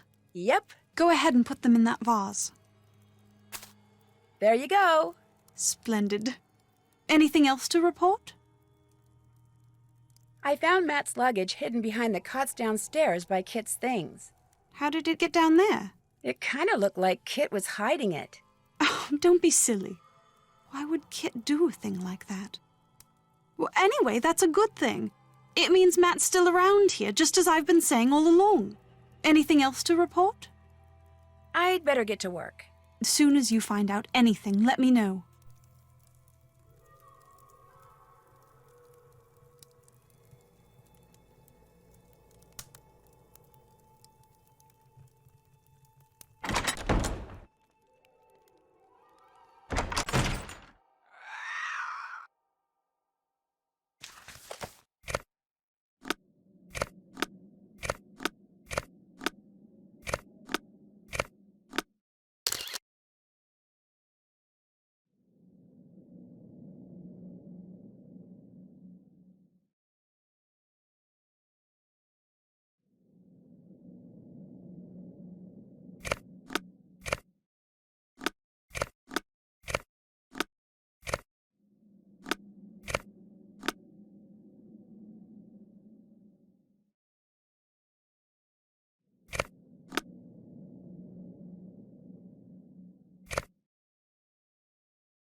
All done.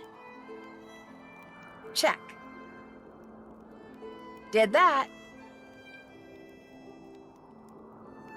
All done.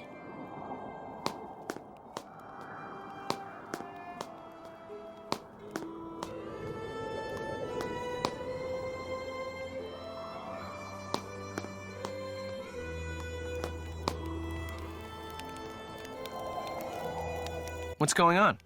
I found Matt's luggage in here, right over there. What? Over where? It was behind the cots. How'd it get there? Looks to me like someone was trying to hide it. Well, it wasn't me. Matt hid it. Oh my gosh. He didn't go back to London. He's been here the whole time. Kyler was right. Oh my gosh. You think he's just pulling one of his pranks? He must be. And I fell for it. Hook, line, and sinker. The worst part is, if he's just playing a joke, it means he intends to go through with the wedding after all. Big mistake, Matty, my boy. Big mistake. I couldn't help but overhear the discussion you and Kyler had in the library. That sure didn't go like I planned. All this talk of fairy kidnappings and practical jokes, I just thought it was time to clear the air, but what happens? Not only did she accuse me of being the bad guy in all this, but as it turns out, she had it right, and I had it wrong. Matt didn't walk out on her. His luggage proves it.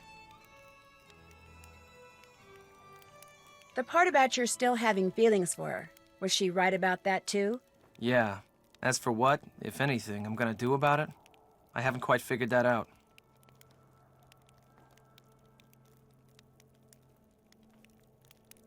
I'd better get going. See ya. Stay out of trouble.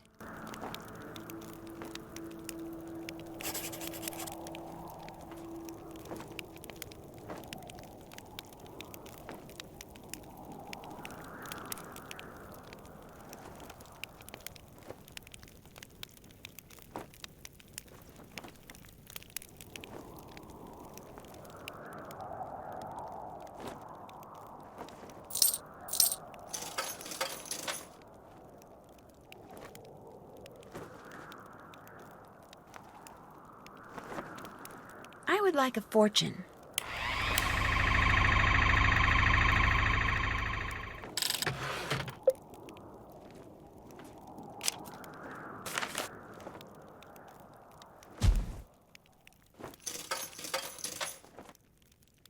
I would like a hint.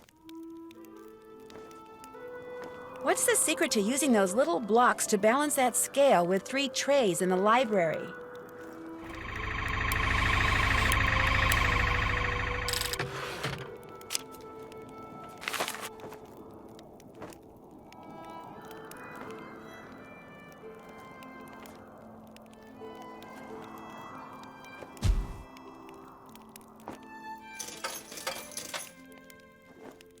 I would like a hint.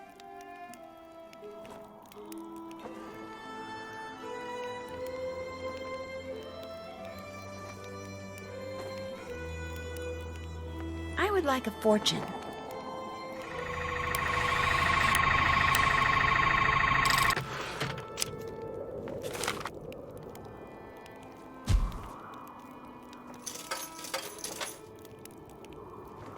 I would like a fortune.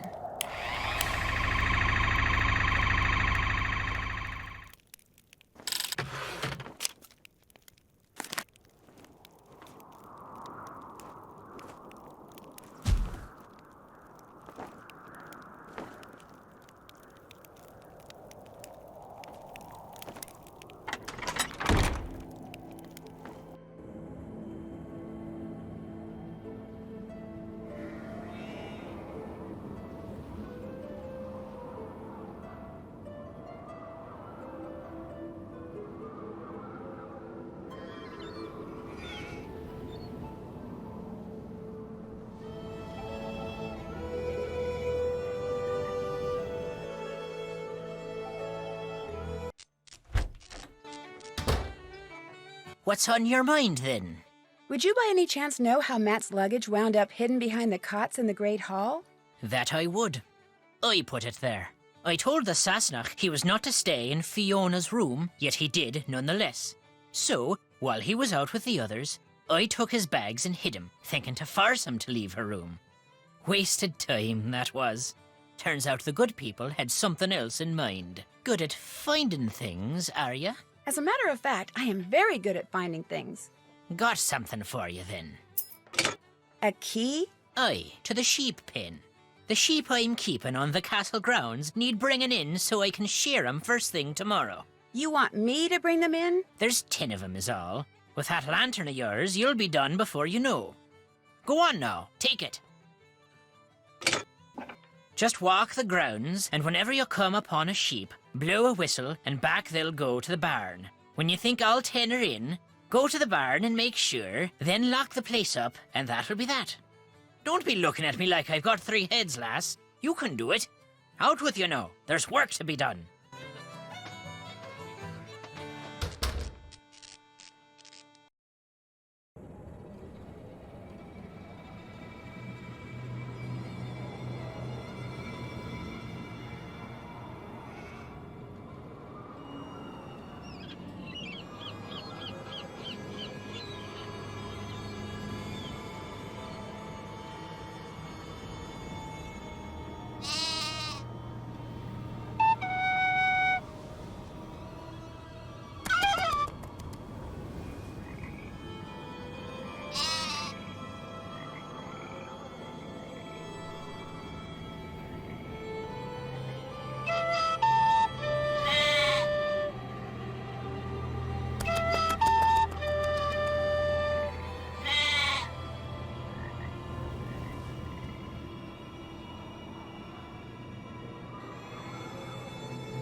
What's going on?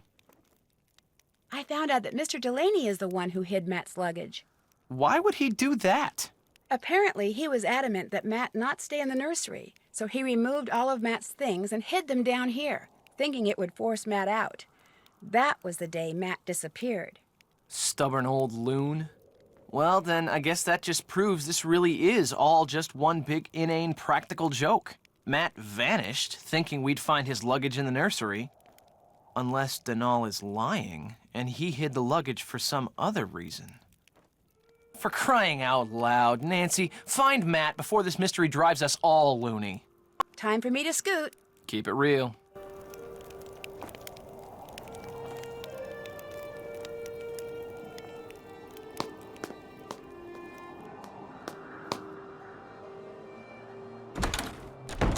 You have a lead? I'll let you get back to your reading. Anytime you want to talk, I'll be right here.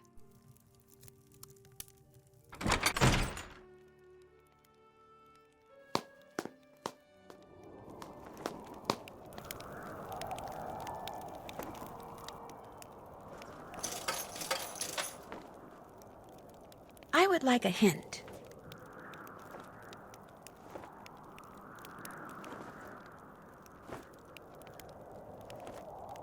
Do you have any suggestions when it comes to putting the picture with all the dolls on it to use?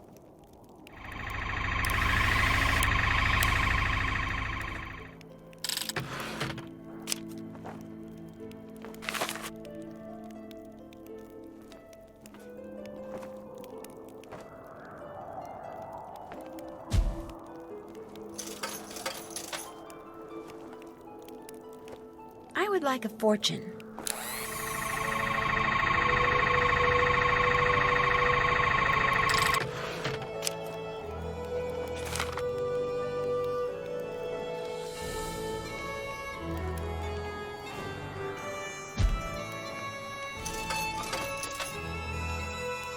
I would like a hint.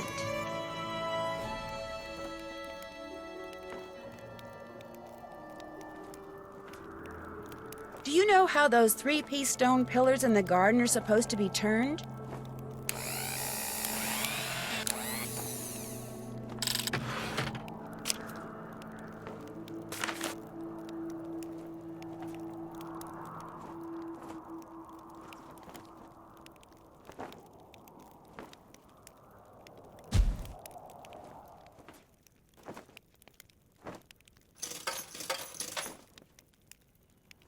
I would like a hint.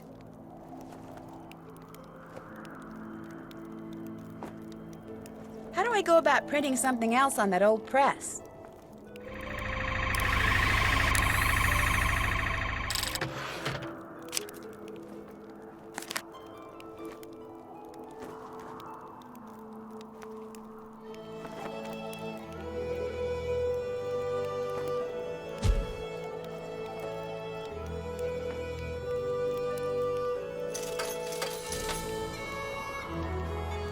I would like a fortune.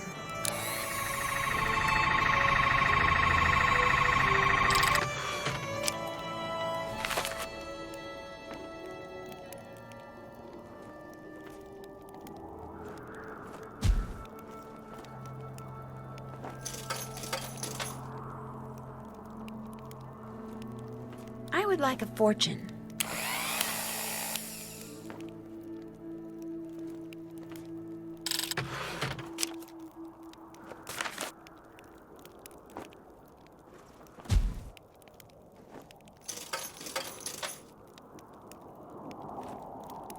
I would like a fortune.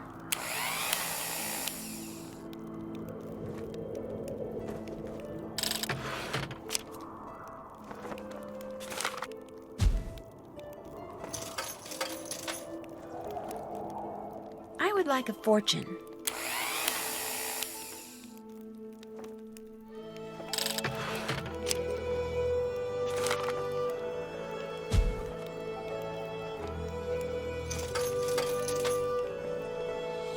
I would like a fortune.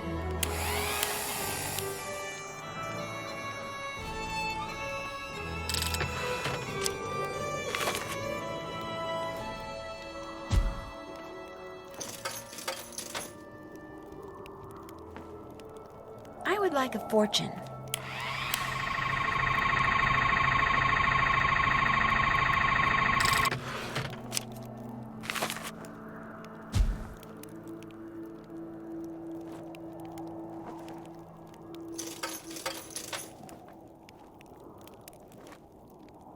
would like a fortune.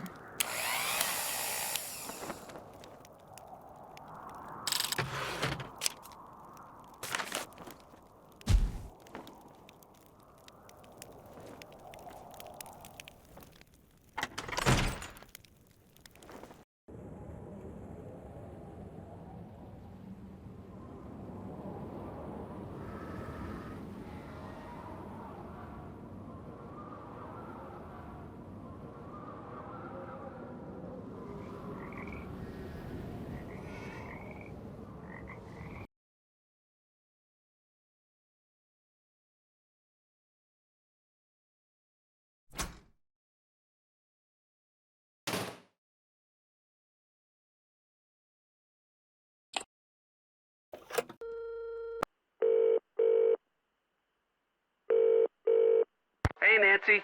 You're missing a great party. Whoa, no more hide and seek, huh? Nope, problem solved. Thanks to Jackson Chen. As soon as he showed up, I glommed onto him, and by default, so did Minky. At which point, I made it very clear that Jackson was unattached to anyone, while I was very much attached to you, which allowed me to detach myself from the two of them and walk away a free and happy man. Nice job. Jackson doesn't know what hit him, but he'll get over it. So, how's it going? I'll call you again, okay? All right, talk to you later.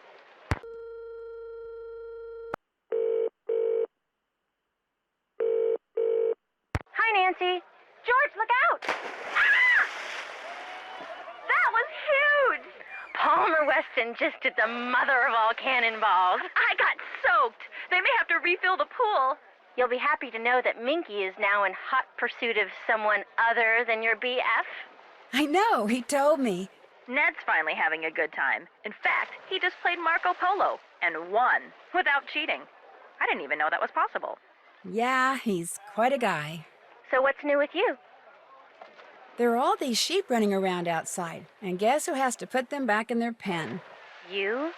Nancy, clearly neither you nor Kyler understands just what a maid of honor is supposed to do. Actually, Mr. Delaney kind of roped me into it. Next time, just tell him no. You should be decorating and painting nails and picking out music for the reception and dyeing shoes to match your dress, not sheep herding. I like sheep. They're cute and woolly and help you fall asleep. George, this isn't about you, okay? I'll let you get back to the party. Call us anytime. Ta-ta!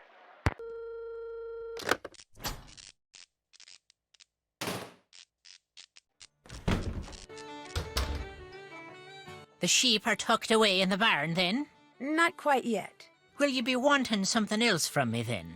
I'll let you drink your crow's nest in peace. Good night to you.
There, the paddock's all locked up.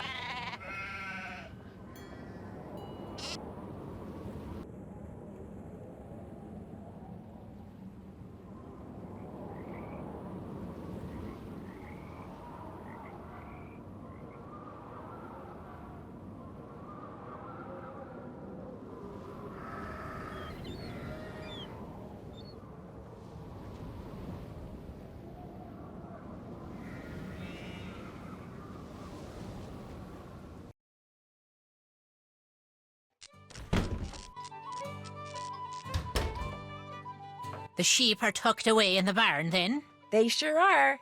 I knew you could do it, lass. Will you be wanting something else from me, then? Since you're going to shear the sheep that are in the barn tomorrow anyway, would it be okay if I sheared one of them tonight? You know how to shear a sheep, do you? Well, no, but I need some raw wool, and I figure it can't be that hard. I'm willing to let you give it a try, but you'll not be finished till you've filled 3 bags. Do I have your word on it? 3 bags of wool, you got it. All right, then. The book there in the barn will tell you how to operate all the equipment. Oh, and to get a sheep into the shearing station, just blow this tune on your whistle. Read the instructions, blow the whistle, and you'll be adding sheep shearing to your list of talents in no time at all.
1 bag down, 2 bags to go.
Yikes, I must have done something wrong.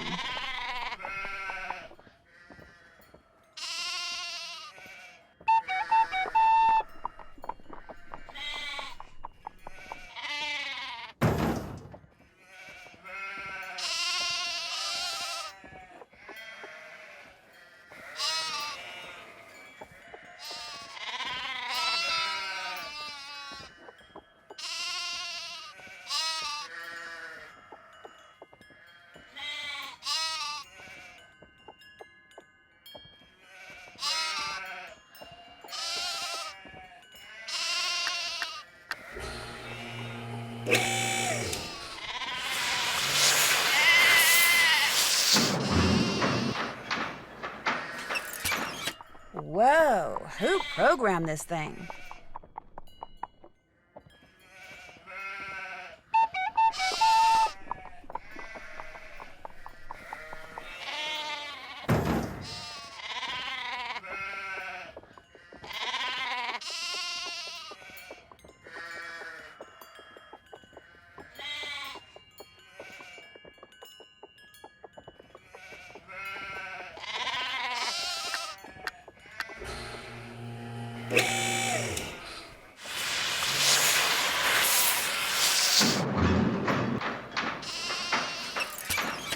Now that's an interesting look.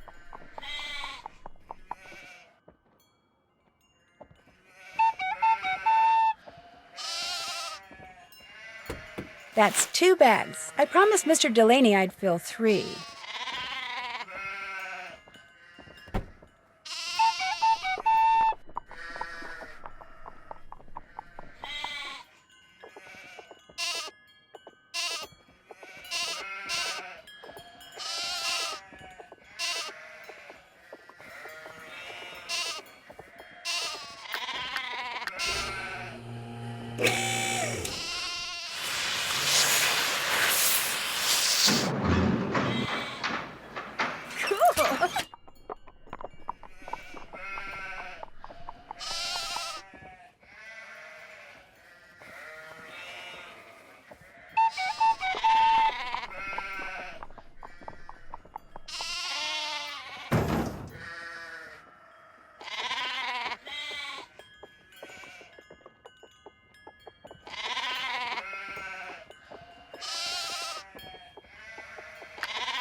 There, all done.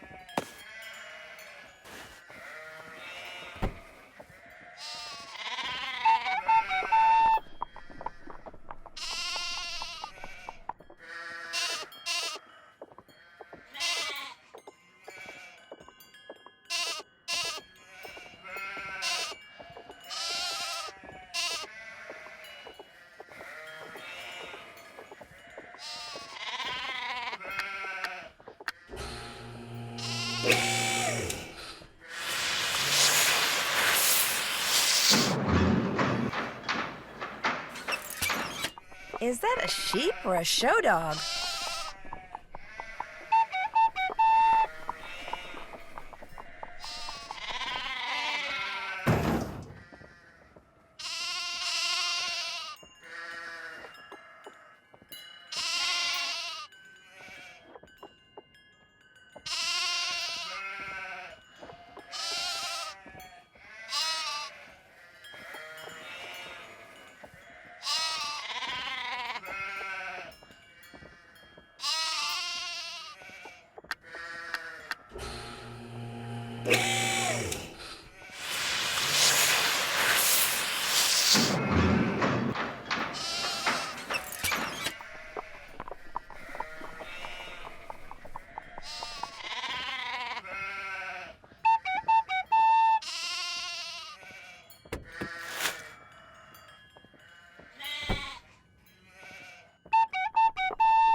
What's going on?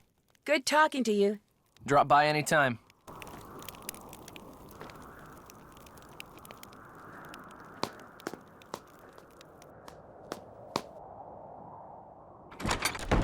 You have a lead? I'd better get to work. Good luck.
Ned here. Hey, Ned. That was fast. Sorry, I'll call you later. Bye.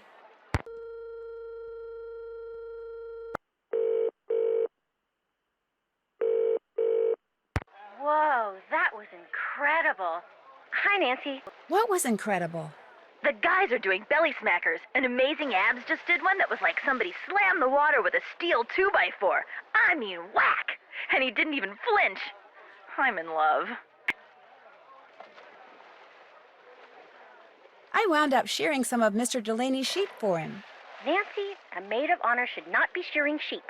You got to shear sheep? I am so jealous. What am I gonna do with you two? I'll let you get back to the party. Call us anytime. Ta-ta!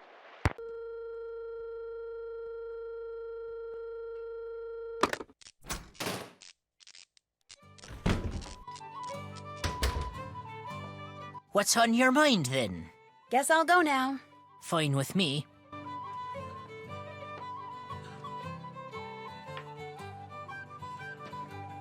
Check. Check. Check. All done. All done. Did that.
What's going on?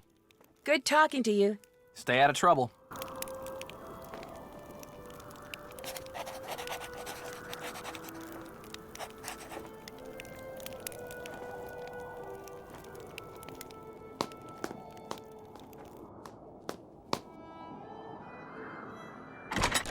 You have a lead? I'll let you get back to your reading. Keep me posted.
What's going on? Good talking to you. See ya.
Ned here. Hey, Ned. That was fast. Sorry, I'll call you later. Bye.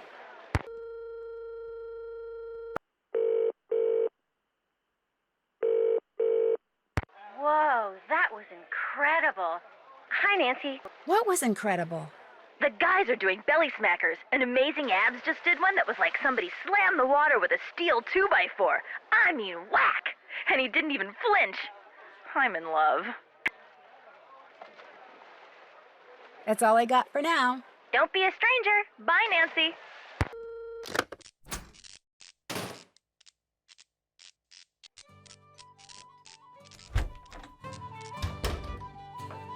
What's on your mind, then? I'll let you drink your crow's nest in peace. Be careful out there, lass.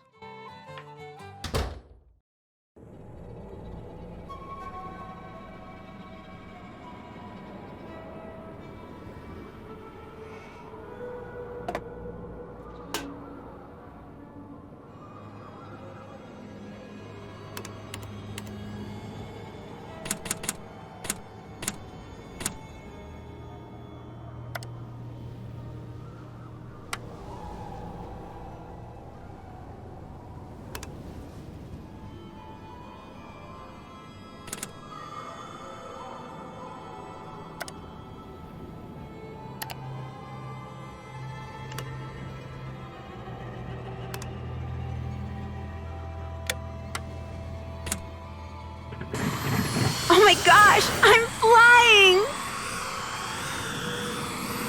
Woohoo!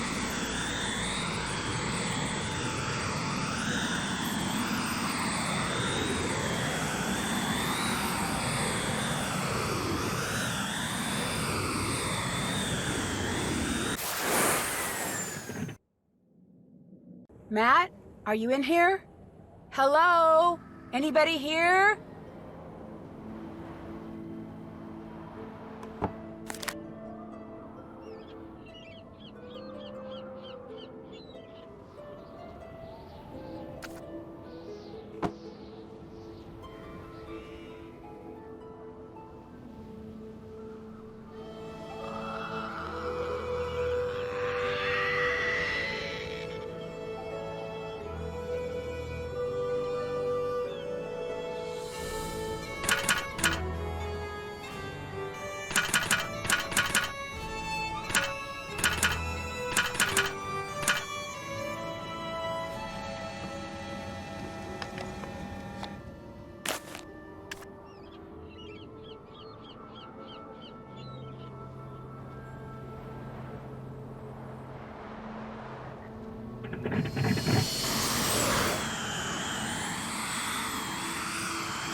What's going on?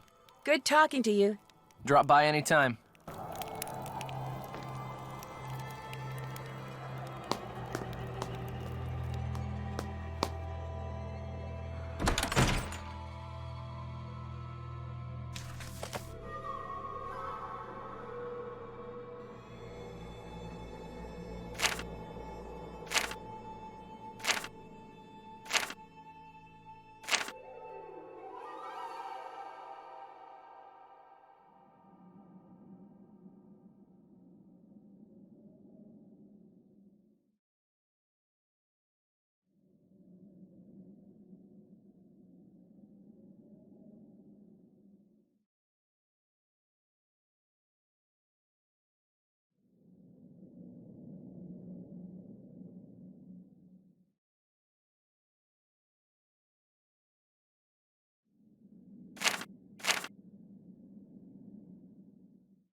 You have a lead?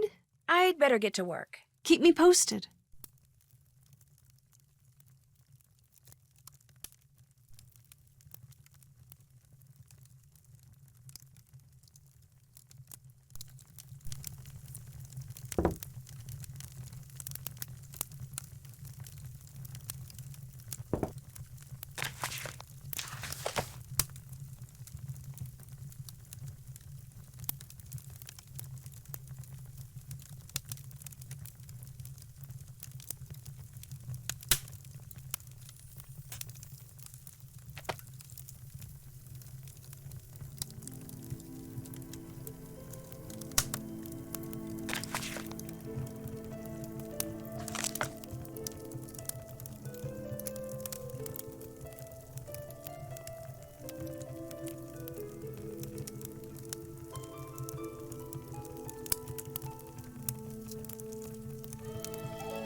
You have a lead?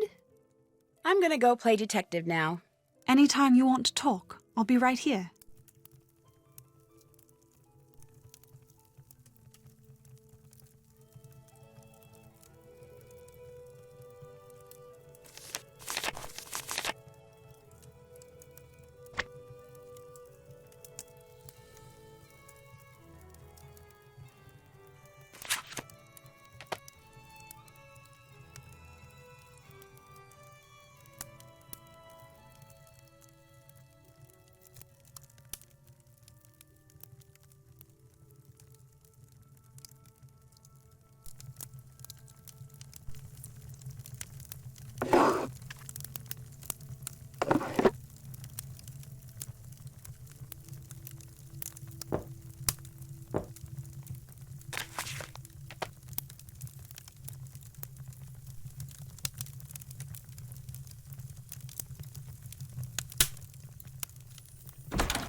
I don't think I can jump that far.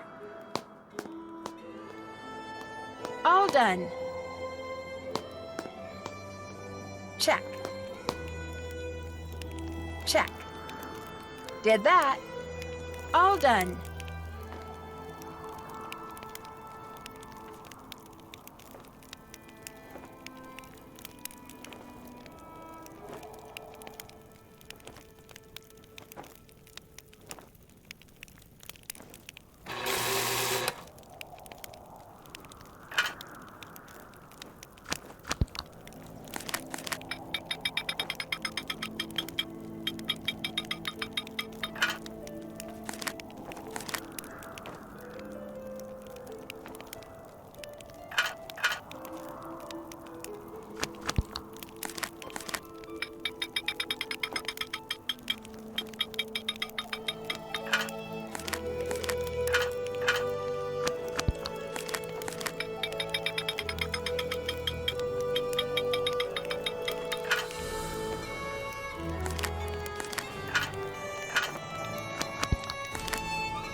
I can only print one at a time.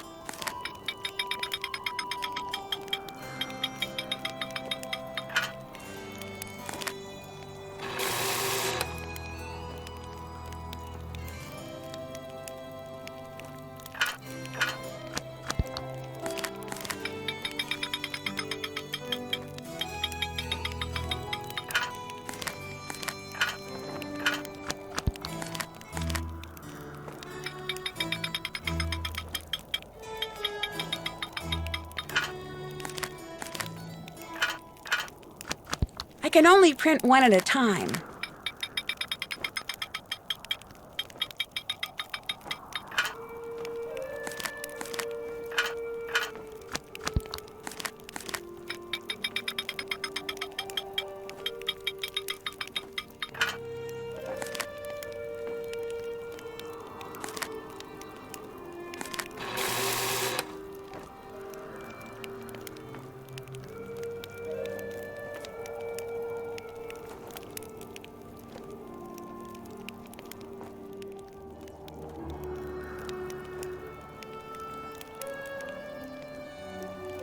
What's going on? Time for me to scoot. See ya.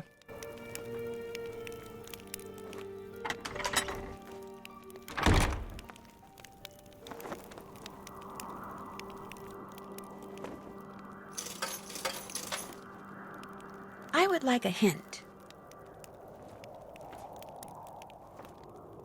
I'm not sure what to do with a list of books that I think Brendan Malloy left in the tower.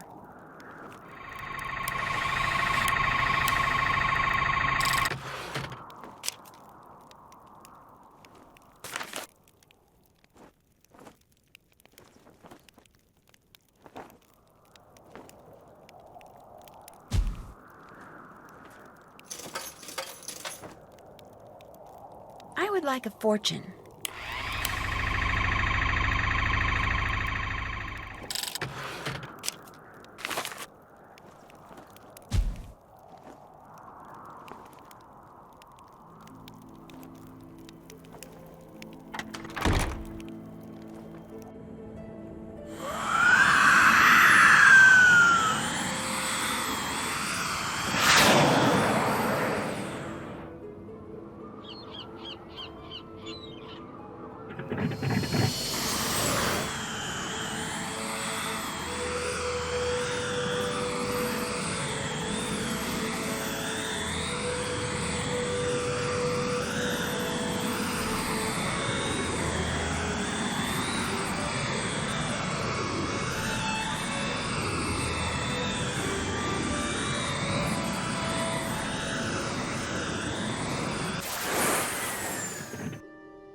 Nancy? Hi. What'd you suddenly remember? Sorry, I'll call you later. Bye.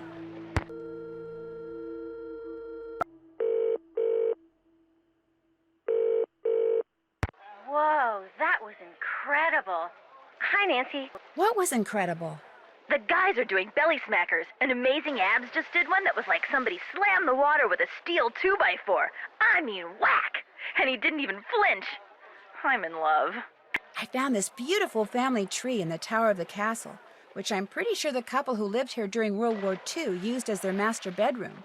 Did the family tree have anybody famous in it? James Joyce? Samuel Beckett? Pierce Brosnan? Colin Farrell? No, but I think someone's been keeping track of who's dead and who's alive on it. She's also been keeping a list of crows. She? How do you know it's a she?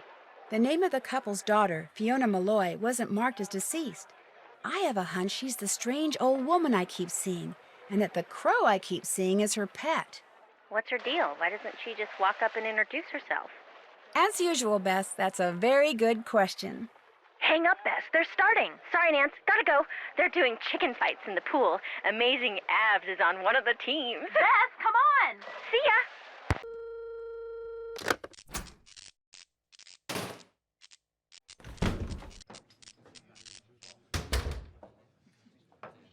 What's on your mind, then? I should get back to the castle. Good night to you.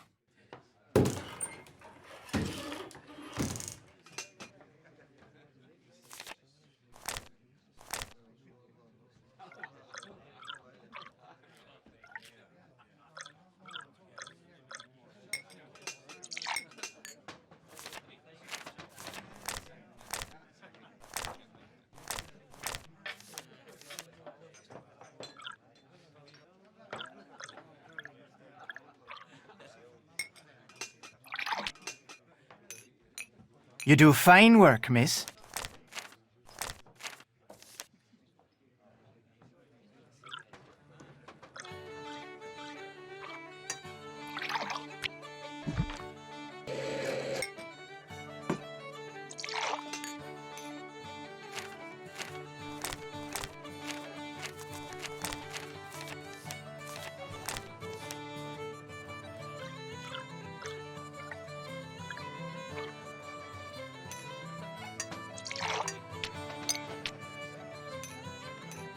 You do fine work, miss.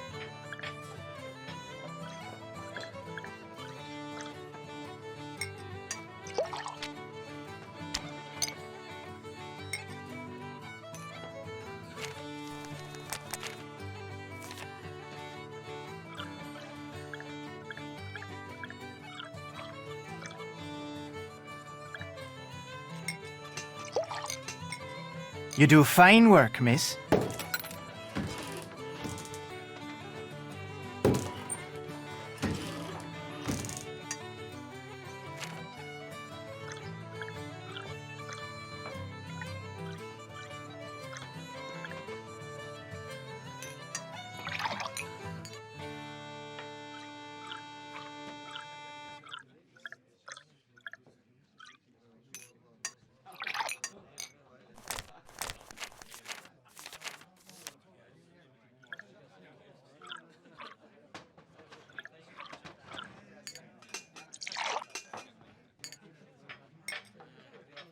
You do fine work, miss.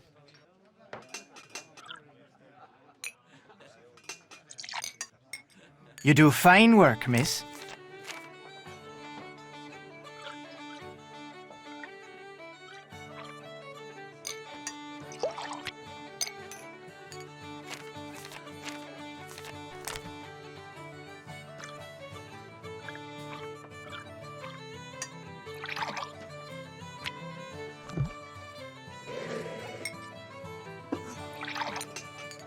You do fine work, miss.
Another round completed.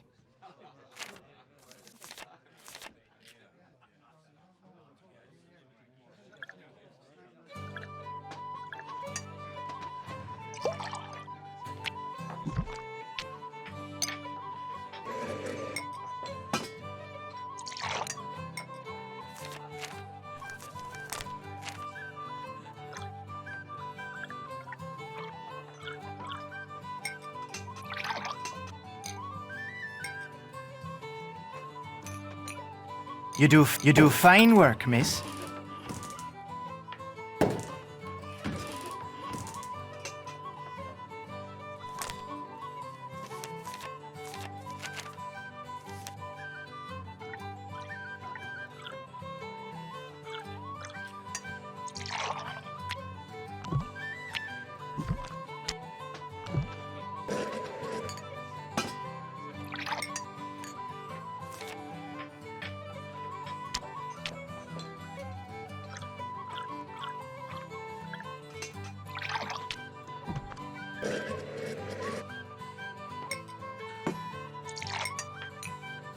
You do fine work, miss.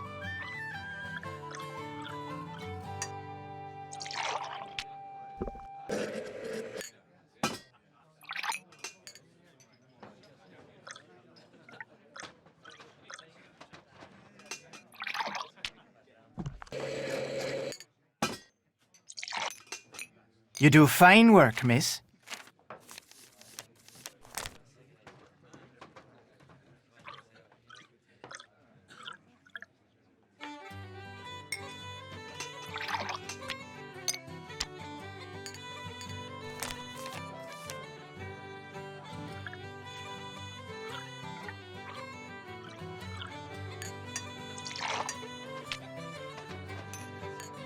You do fine work, miss.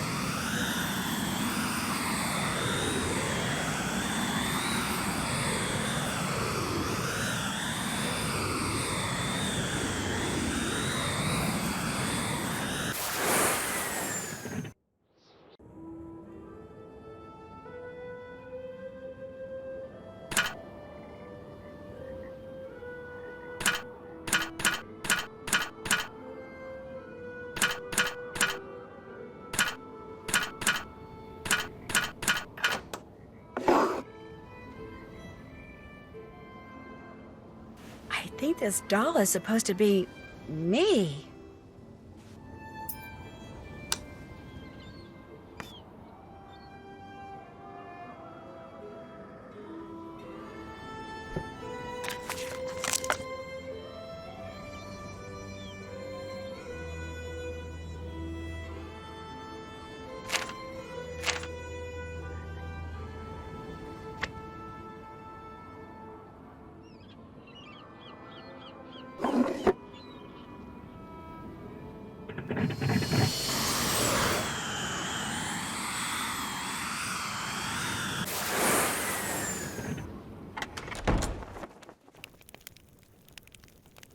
What's going on? Time for me to scoot. See ya.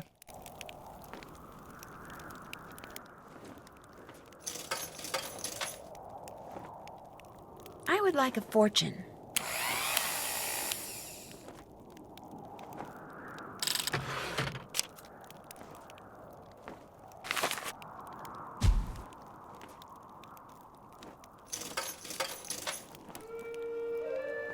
I would like a fortune.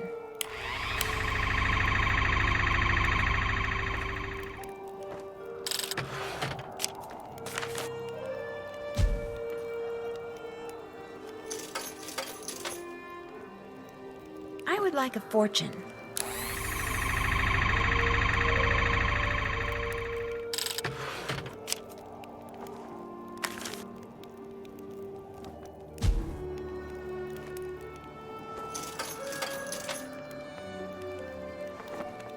I would like a fortune.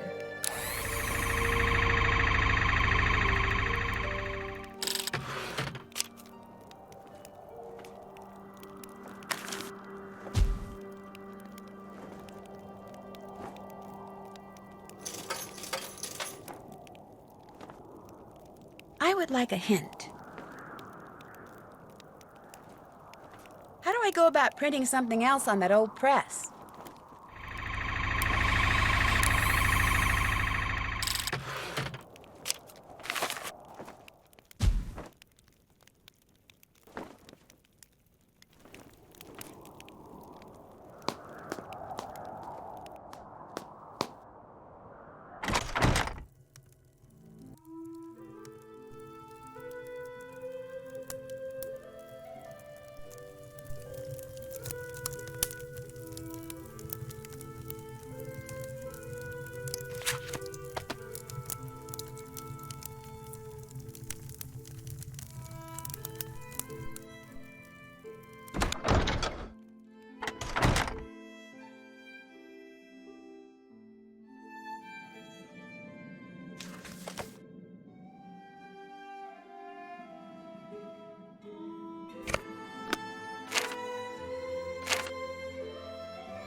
Did that.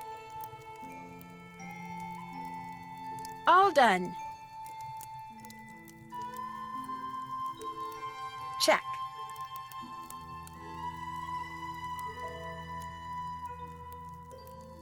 Did that.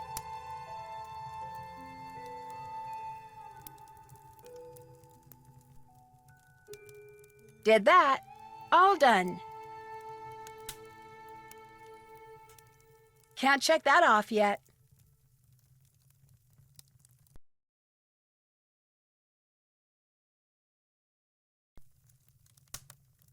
You have a lead?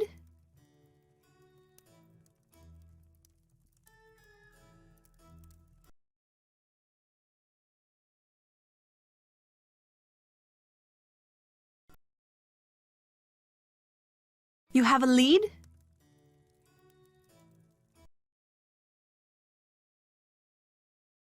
You have a lead? I'll catch you later. As soon as you find out anything, let me know. You have a lead?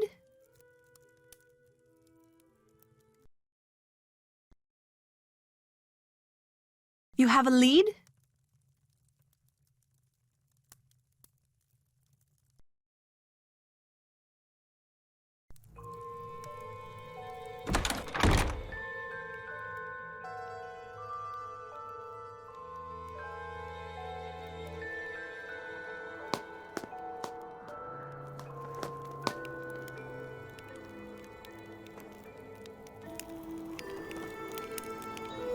What's going on? Good talking to you. Keep it real. I can't just go snooping around, not with Kit right there.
Check. Did that. Did that. Can't check that off yet. Still have to do that. All done. Still have to do that. All done. Check. Check. Did that.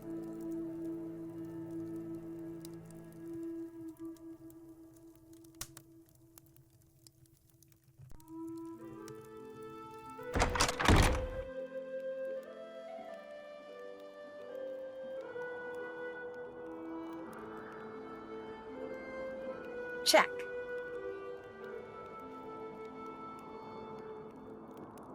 All done.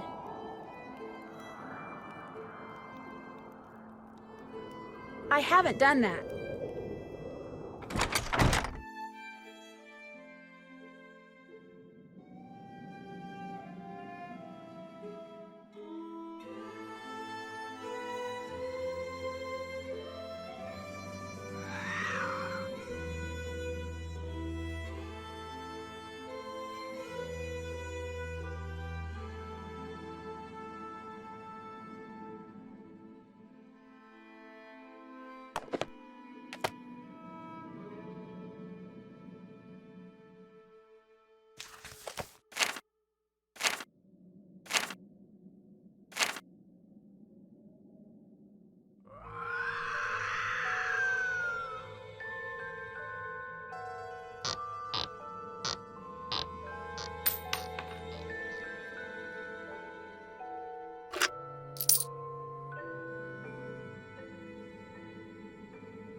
done.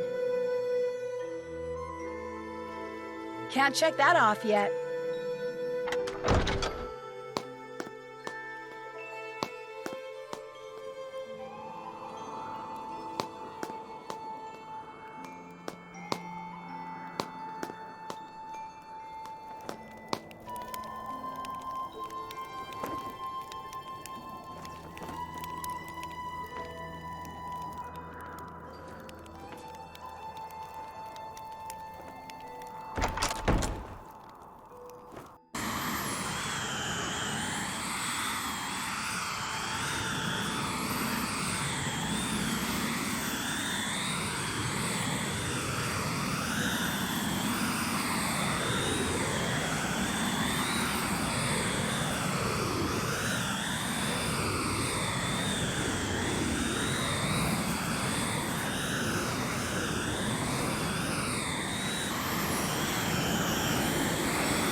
Hello?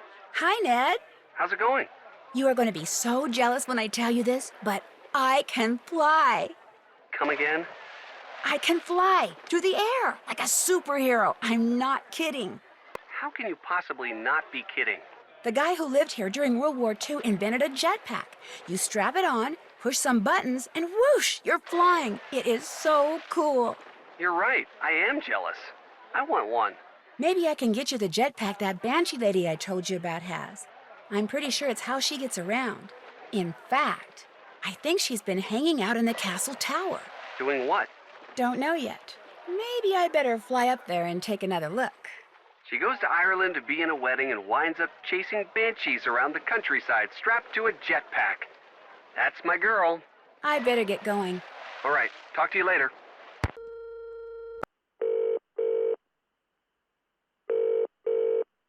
Whoa, that was incredible. Hi, Nancy. What was incredible? The guys are doing belly smackers, and Amazing Abs just did one that was like somebody slammed the water with a steel 2x4. I mean, whack!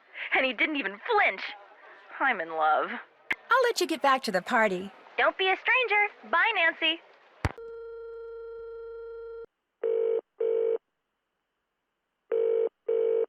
You've reached Alan Payne, who isn't home at the moment, which means you can either leave a message at the beep or call back. Up to you.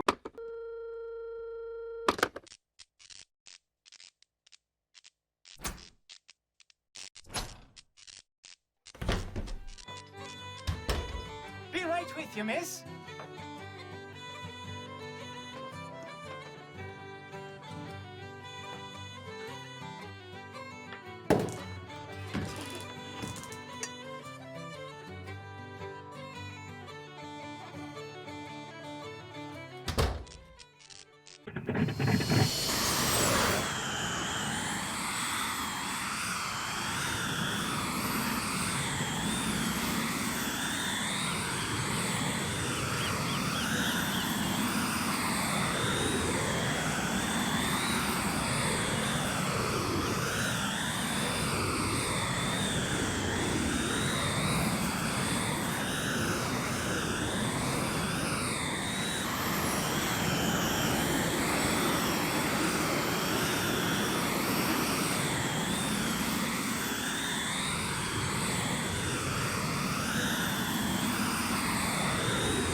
Still have to do that.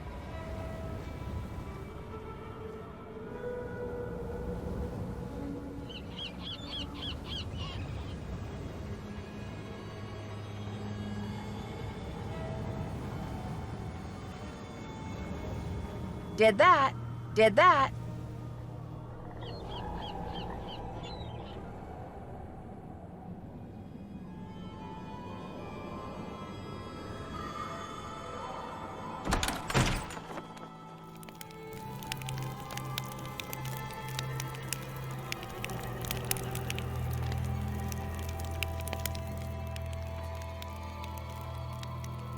What's going on?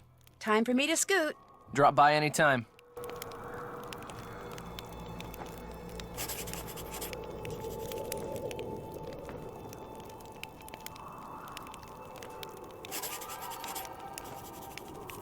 Can't check that off yet.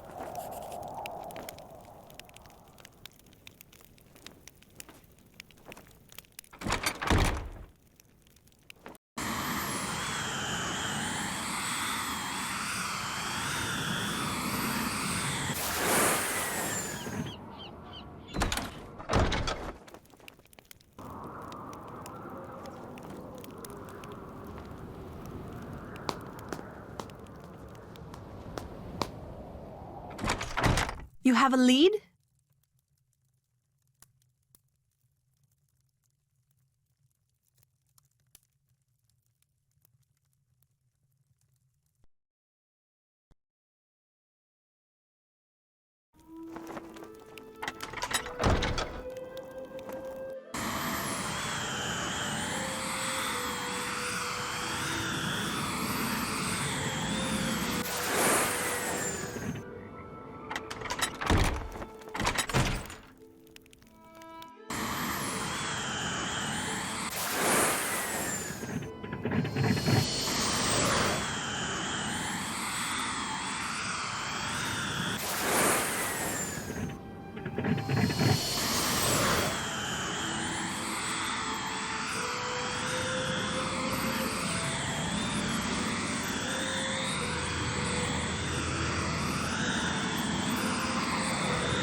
Oh my gosh. Listen, I'm sorry. I shouldn't be in here. This is your home, isn't it? My name's Nancy Drew, and you're Fiona, right? Fiona Malloy? Fiona, listen, I didn't mean any harm. See, I'm looking for someone, a young man named Matt. I don't suppose you've seen him. Fiona?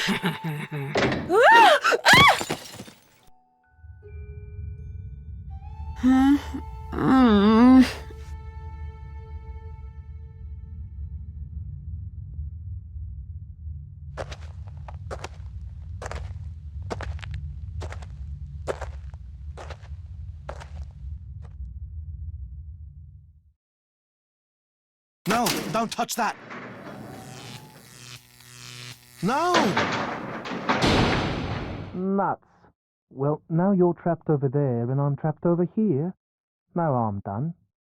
I take it you're Matt. I'm Nancy Drew, the maid of honor. Thrilled, I'm sure. You wouldn't happen to have a tunnel boring machine in your pocket, would you? Or food? Do you have any food on you? A biscuit or two, some crisps, Cocoa Kringle, anything?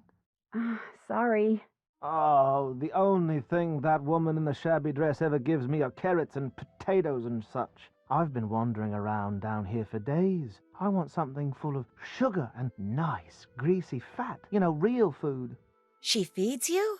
Every once in a while, the silo slides open, and she'll be standing up there in the fresh air looking down at me. Then I get showered with vegetables, she goes away, and the silo slides shut. Whenever I talk to her, she kind of grunts as if she understands what I'm saying, yet she refuses to help me. It's like I'm her pet or something. And now there's two of us. Dibs on the potatoes. Why did this door shut when I pulled that switch?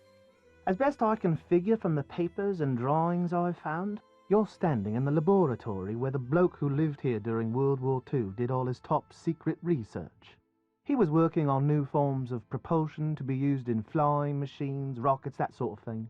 Apparently, to keep unwanted visitors out, he planted devices which would allow him, at the push of a button, to seal off the lab. This gate and all the others will go up when our hostess decides to feed us. Opening those silo doors seems to reset everything. Opening those silo doors is also the only way out of here. Believe me, I know. Kyler and Kit think you disappeared as a practical joke. A reasonable assumption. Pulling the wool over people's eyes while pulling the rug out from under them is something I take great pleasure in. I don't know why, I just do. And actually they are, in a way, quite correct. In point of fact, I stumbled upon the entrance to a secret passage in the nursery, so I thought it would be jolly good fun to make some ghostly sorts of noise from inside it and give Kyler a fright. But all of a sudden this crow flew in through the window and came straight at my eyes. I fell backwards into the passage trying to get away from it, and the next thing I knew, I was falling through a hole in the floor. Fortunately, I only fell about 2 meters. So I got to my feet, and since it was dark and my glasses were knocked off when that crow attacked me, I started feeling my way along the wall, looking for a ladder or something so I could climb back up. But instead, my hand hit some sort of button. A siren went off, the door above me slid shut, and there I was. I yelled until I was hoarse, but no use. I was trapped. So I felt my way along the tunnel, looking for another way out, until I got to the lab you're standing in, at which point I blundered into the button you just pressed, siren goes off, door comes down, and suddenly I'm even more trapped. Not long after that, the doors at the top of the silo slid open, so I looked up. And by squinting really hard, I could see an old woman with long hair, wearing a long ratty dress, just standing there, looking down at me. I called to her, told her who I was and what had happened. I told her everything, called to her till I went hoarse again, but she just stood there. I even tossed my ring up to her, saying, "Go ahead, keep it, just get me the heck out of here." Nothing.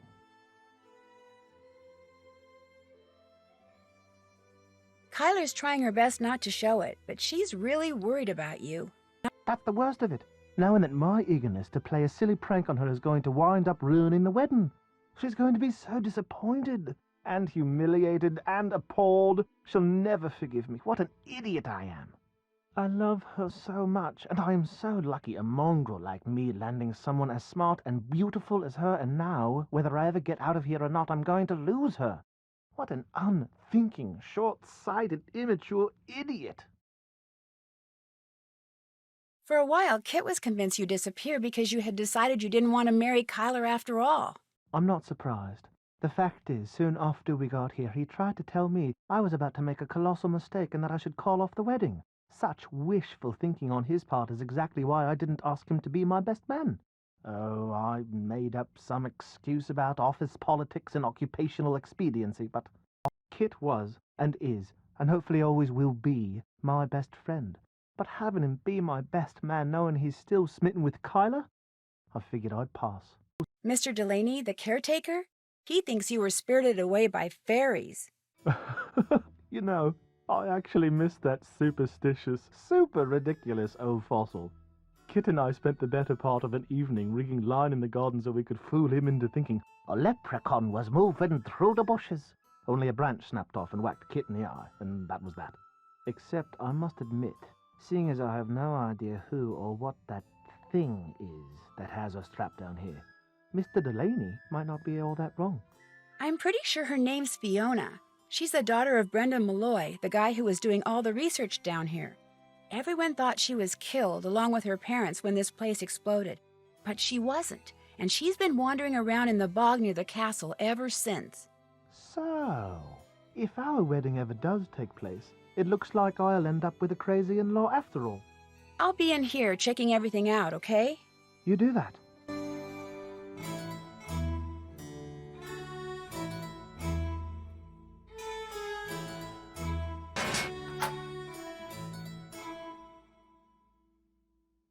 I can't reach. It's too high.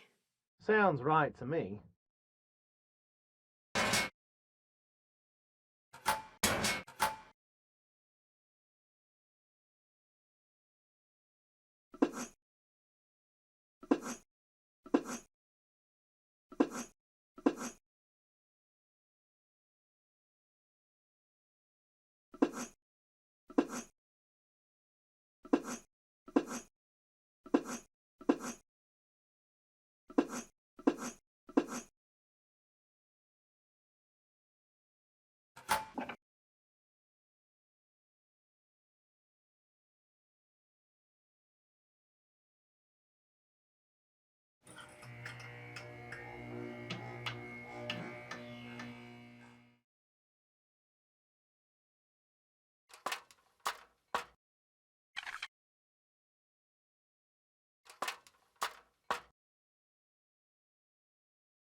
It looks like the only sure way of getting those silo doors to open is by launching the rocket.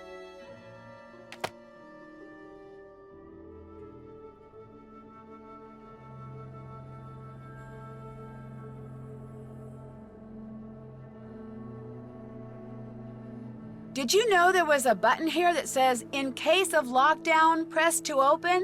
What? You mean something that could open up a way to escape was right under my nose the whole time? That does it. If I get out of here, I'm having that eye surgery. My weak stomach will just have to get over it.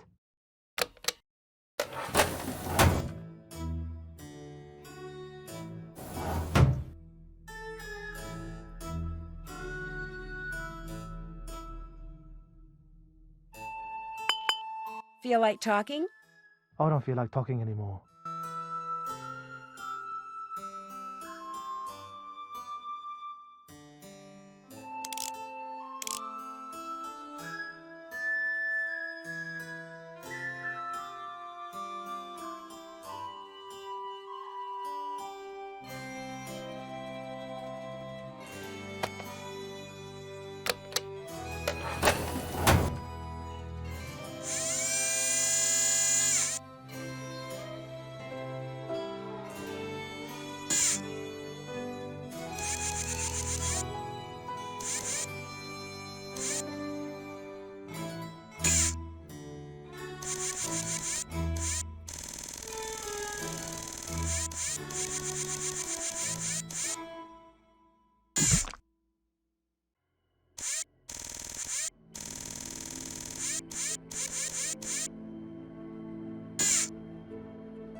Feel like talking?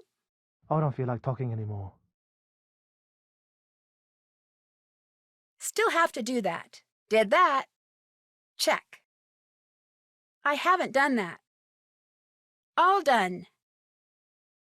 All done. Did that. Check. Can't check that off yet.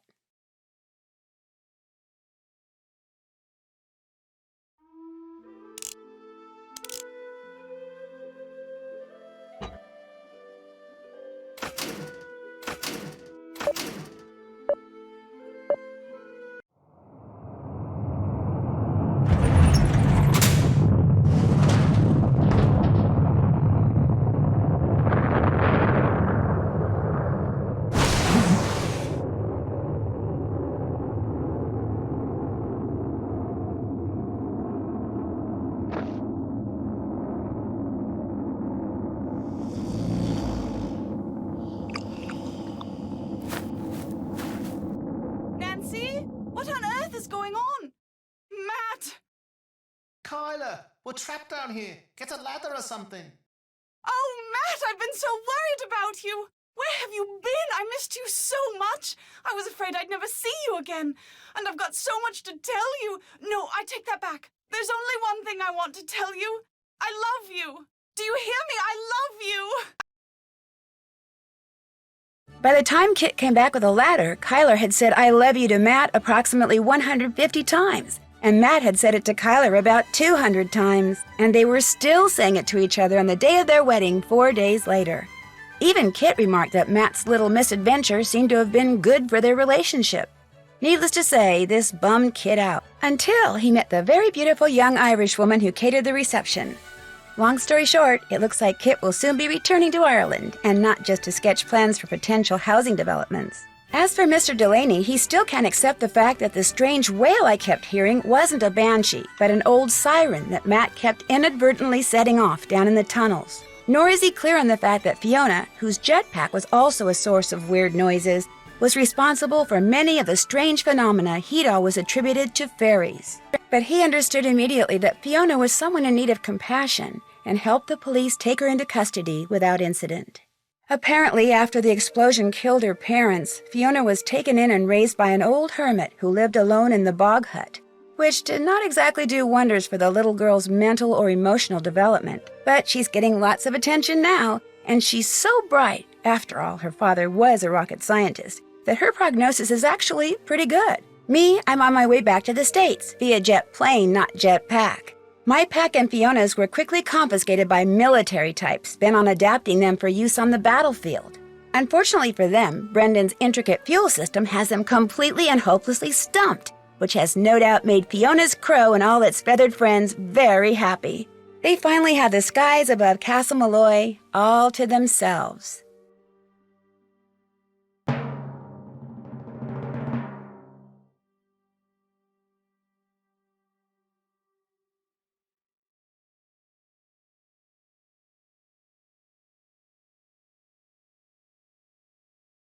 When my best friend Bess Marvin wins a vacation for 3 at a resort on a private island in the Bahamas, she naturally invites me and her cousin George Payne to go with her. But by the time I arrive, the owners of the resort are nowhere to be found, and Bess has been kidnapped. To get her back, George and I must find a long-lost treasure, a quest that brings us face to face with many of the island's strange inhabitants, and forces us to risk our lives, both on and in the sea. Help us find the treasure before this sun-drenched paradise turns deadly. In my next adventure, Ransom of the 7 Ships.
Take 8.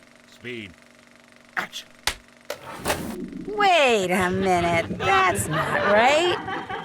Okay, who ordered the sushi? Take 19. Speed. Action. Whee! Take 1. Speed. Action.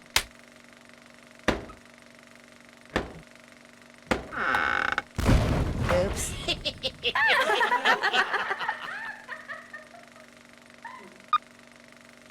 Take 3. Speed. Action.